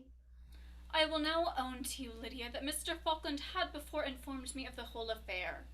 Had young Absolute been the person you took him for, I should not have accepted your confidence on the subject, without a serious endeavor to counteract your caprice.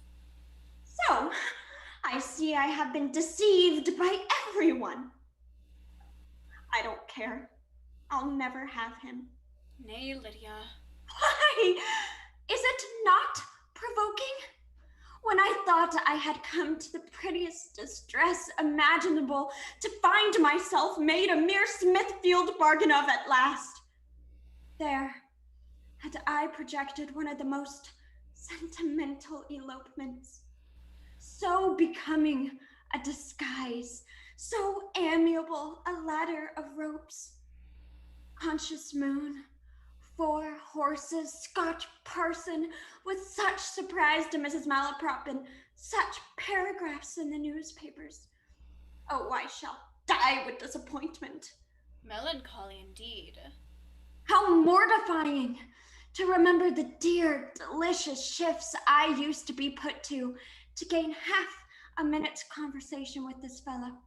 How often had I stole forth in the coldest night in January to find him in the garden stuck like a dripping statue. There would he kneel to me in the snow and sneeze and cough so pathetically, he shivering with cold and I with apprehension.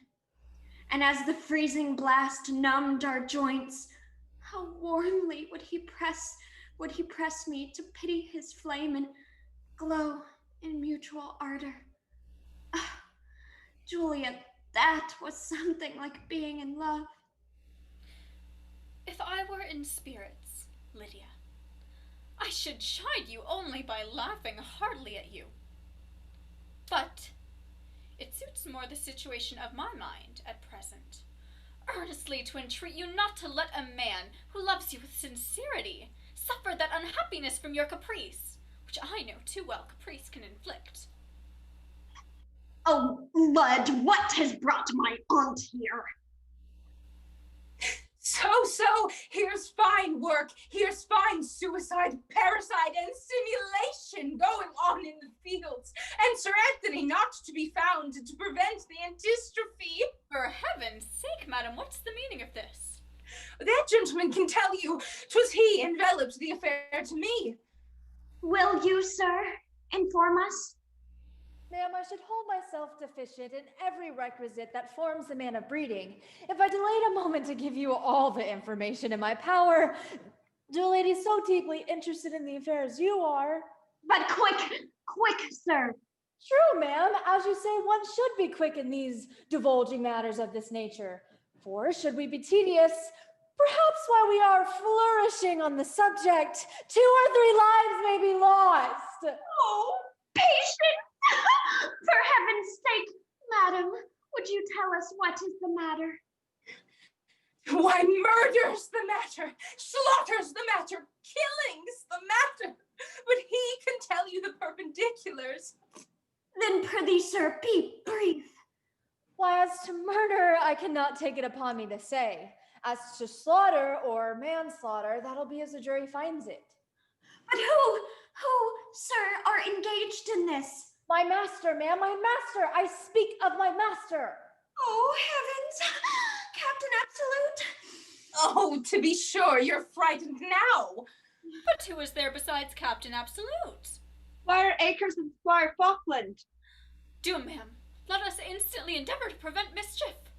Oh, fie. It would be very inelegant in us. We should only participate things. Do, Mrs. Ant, save a few lives. They are desperately given, believe me. And above all, there is that bloodthirsty Philistine, Sir Lucius O'Trigger. Sir Lucius O'Trigger. Oh, mercy. What are we to do, madam? Why, fly with the utmost felicity, to be sure to prevent mischief. Here, friend, you can show us the place. I'm sure I can find it, ma'am. And one good thing is we shall hear the report of pistols as we draw near. So we can't, well, miss them. Oh, never fear, ma'am, never fear.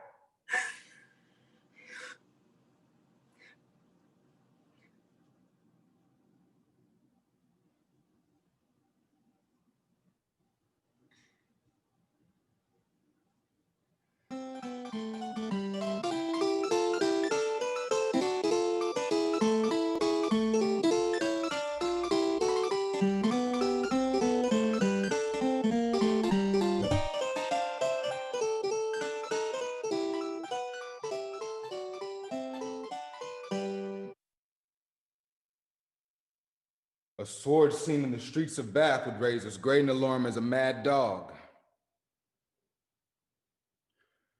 How provoking this is in Falkland. Never punctual. I shall be obliged to go without him at last. Oh, the devil. Here's Sir Anthony. How shall I escape him?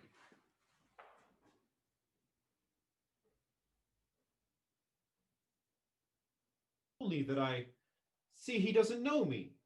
I could have sworn that was Jack. Stop him! Stop him! Murder!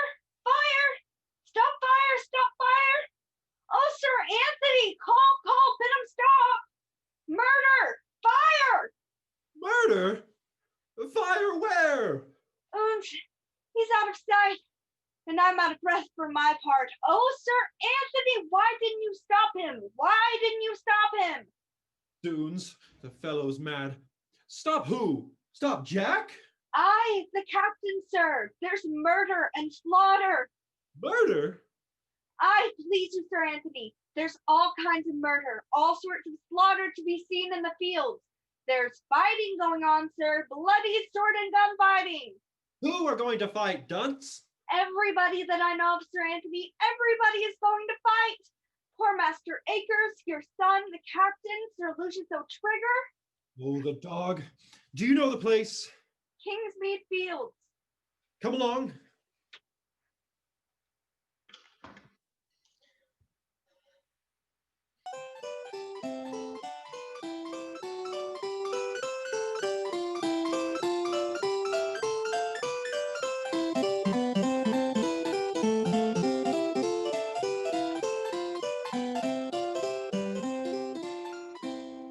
By my valor then, Sir Lucius. 40 yards is a good distance. Nonsense! 3 or 4 feet between the mouths of your pistols is as good as a mile. Zounds! We might as well fight in a sentry box. I tell you, Sir Lucius, the farther off he is, the cooler I shall take my aim. Well, the gentleman's friend and I must settle that.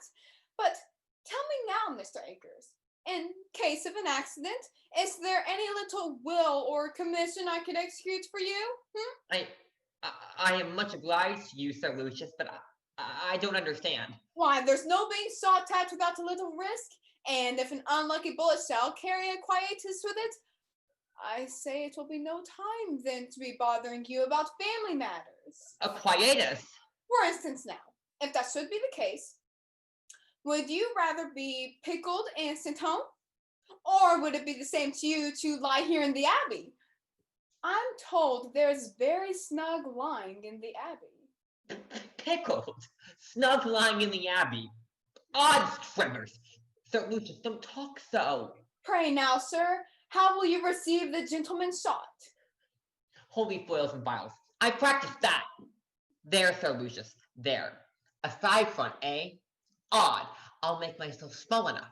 I'll stand edgeways. Now you're quite out. For if you stand so when I take my aim... There, Sir Lucius! Are you sure that's not cocked? I'll be easy. If I hit you in the body, my bullet has a double chance. For if it misses a vital part of your right side, 'twill be very hard if it don't succeed on the left. A vital part? But here, fix yourself so. Let him see the broad side of your full front. There. Now a ball or two may pass clean through you and never do any harm at all. Clean through me? A ball or two clean through me? Oh, sir, they don't mean to disappoint. Ah, no, Faith. I think I see them coming. There are two of them indeed, Sir Lucius. Eh? Well, let them come, eh, Sir Lucius? We won't run. Run! Oh, what the devil's the matter with you? Nothing, my dear friend, my dear Sir Lucius, but I don't feel quite so bold somehow as I did. Oh, fie, consider your honor. Aye, true, my honor. Do, Sir Lucius, edge in a word or two every now and then about my honor. Well, here they're coming.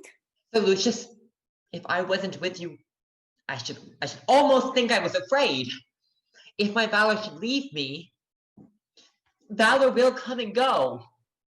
Then pray keep it while you have it. Sir Lucius, I think it is going. Yes, my valor is certainly going. It is sneaking off. I feel it oozing out of it. We're at the palms of my hands. Your honor, your honor. Here they are. Oh, mercy, that I was safe at Claude Hall, or could be shot before I was aware. Gentlemen, you're most obedient. Ah! What, Captain Absolute? So, I suppose, sir, you come here, just like myself, to do a kind office, first for your friend, then to proceed to business on your own account. What, Jack? My dear Jack? My dear friend? Harkey Bob, Beverly's at hand. Mr. Akers, I don't blame your saluting the gentleman civilly. Mr. Beverly, if you'll choose your weapons, the captain and I will measure the ground. My weapons, sir. Odds life, Sir Lucius. I'm not going to fight Mr. Falkland. These are my particular friends. What? Do you not come here to fight, Mr. Akers? Not I, upon my word, sir. Well, that is mighty provoking. But I do hope, Mr. Falkland, as there are three of us, come on purpose for the game, that you won't be so cantankerous as to spoil the party by sitting out. Oh, pray, Falkland, fight to oblige Sir Lucius. Nay, if Mr. Akers is so bent on the matter. Oh no, Mr. Falkland. I'll bear my disappointment like a Christian.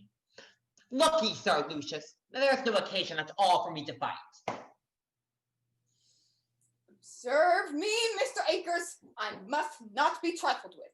You have certainly challenged somebody, and you came here to fight him.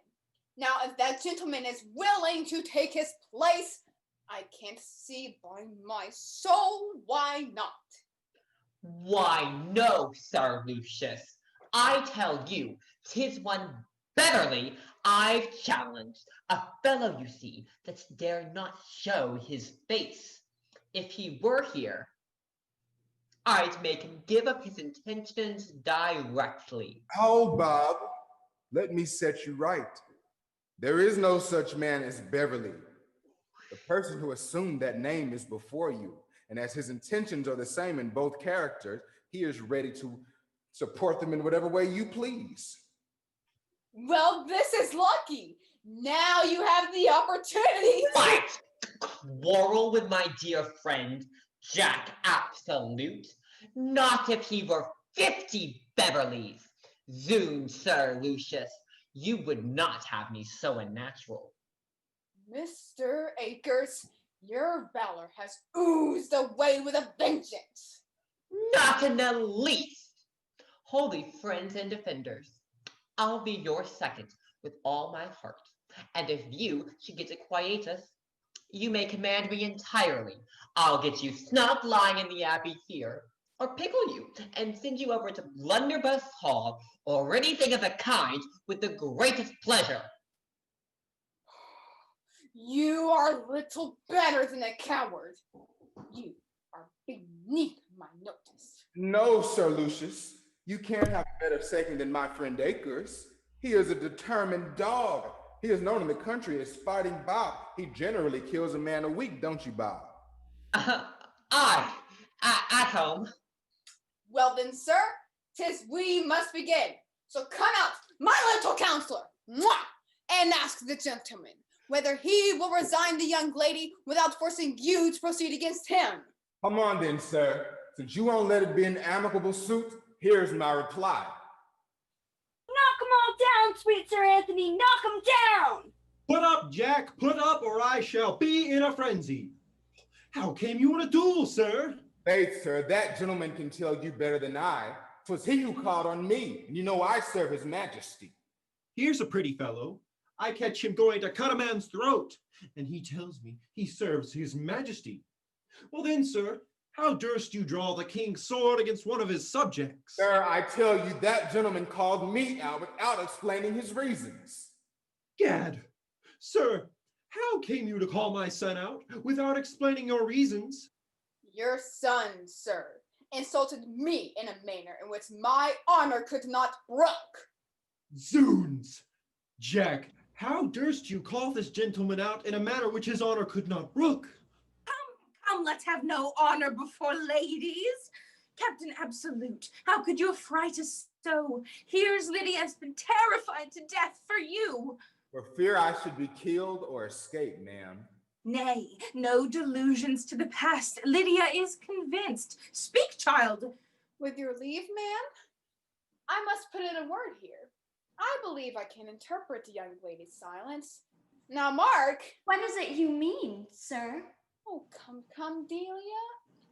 We must be serious now. This is not the time to be trifling. 'Tis true, sir. And your reproof bids me to offer this gentleman my hand and solicit the return of his affections. My little angel, say you so? Sir Lucius, I perceive there must be some mistake here with regard to the affront which you affirm I have given you. I can only say that it could not have been intentional. And as you must be convinced that I should not fear to support a real injury, you shall now see that I am not ashamed to atone for an inadvertency. I ask your pardon. But for this lady, while honored with her approbation, I'll support my claim against any man whatever. Well said, Jack, and I'll stand by you, my boy. Mind, I give up all my claim.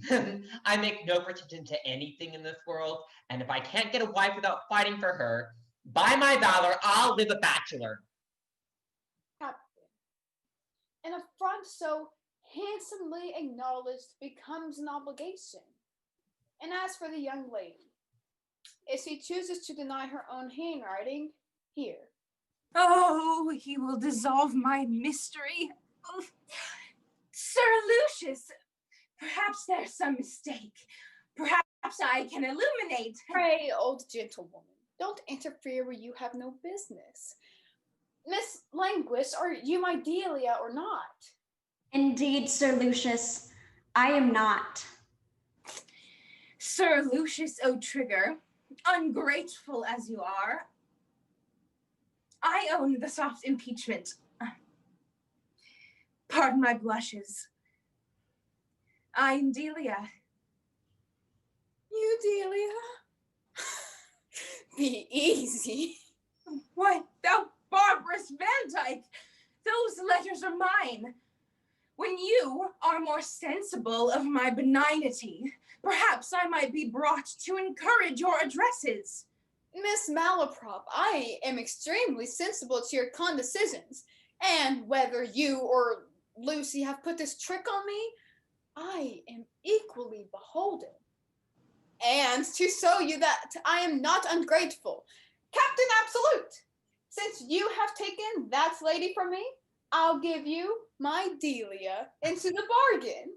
I am much obliged to you, Sir Lucius, but here's my friend Fighting Bottom provided for.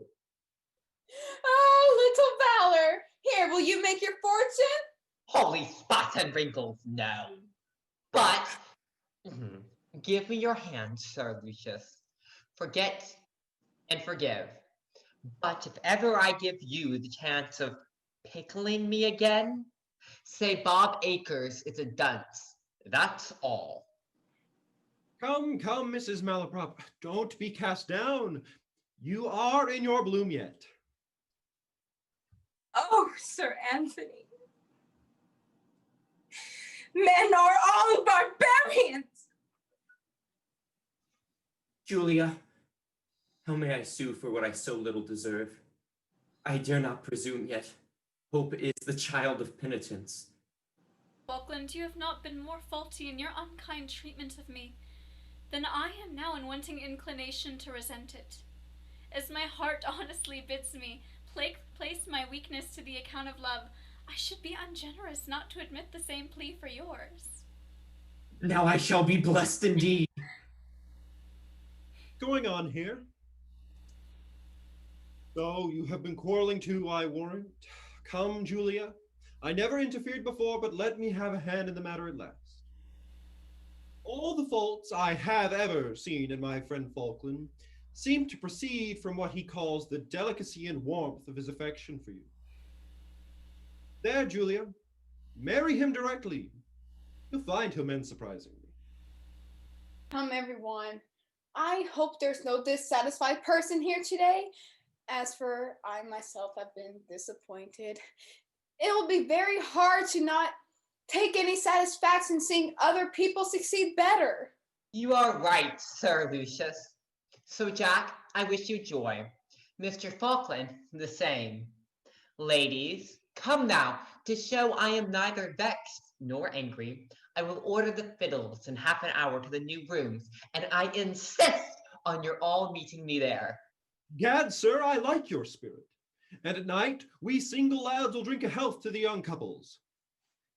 And a husband to Mrs. Malaprop. Oh. Our partners are stolen from us, Jack.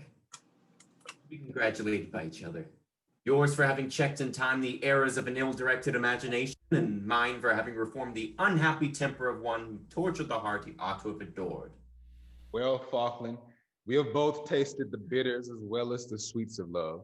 With this difference only, you always prepared the bitter cup for yourself, while I was always obliged to me for it. Hey, Mr. Modesty. But come, no more of that.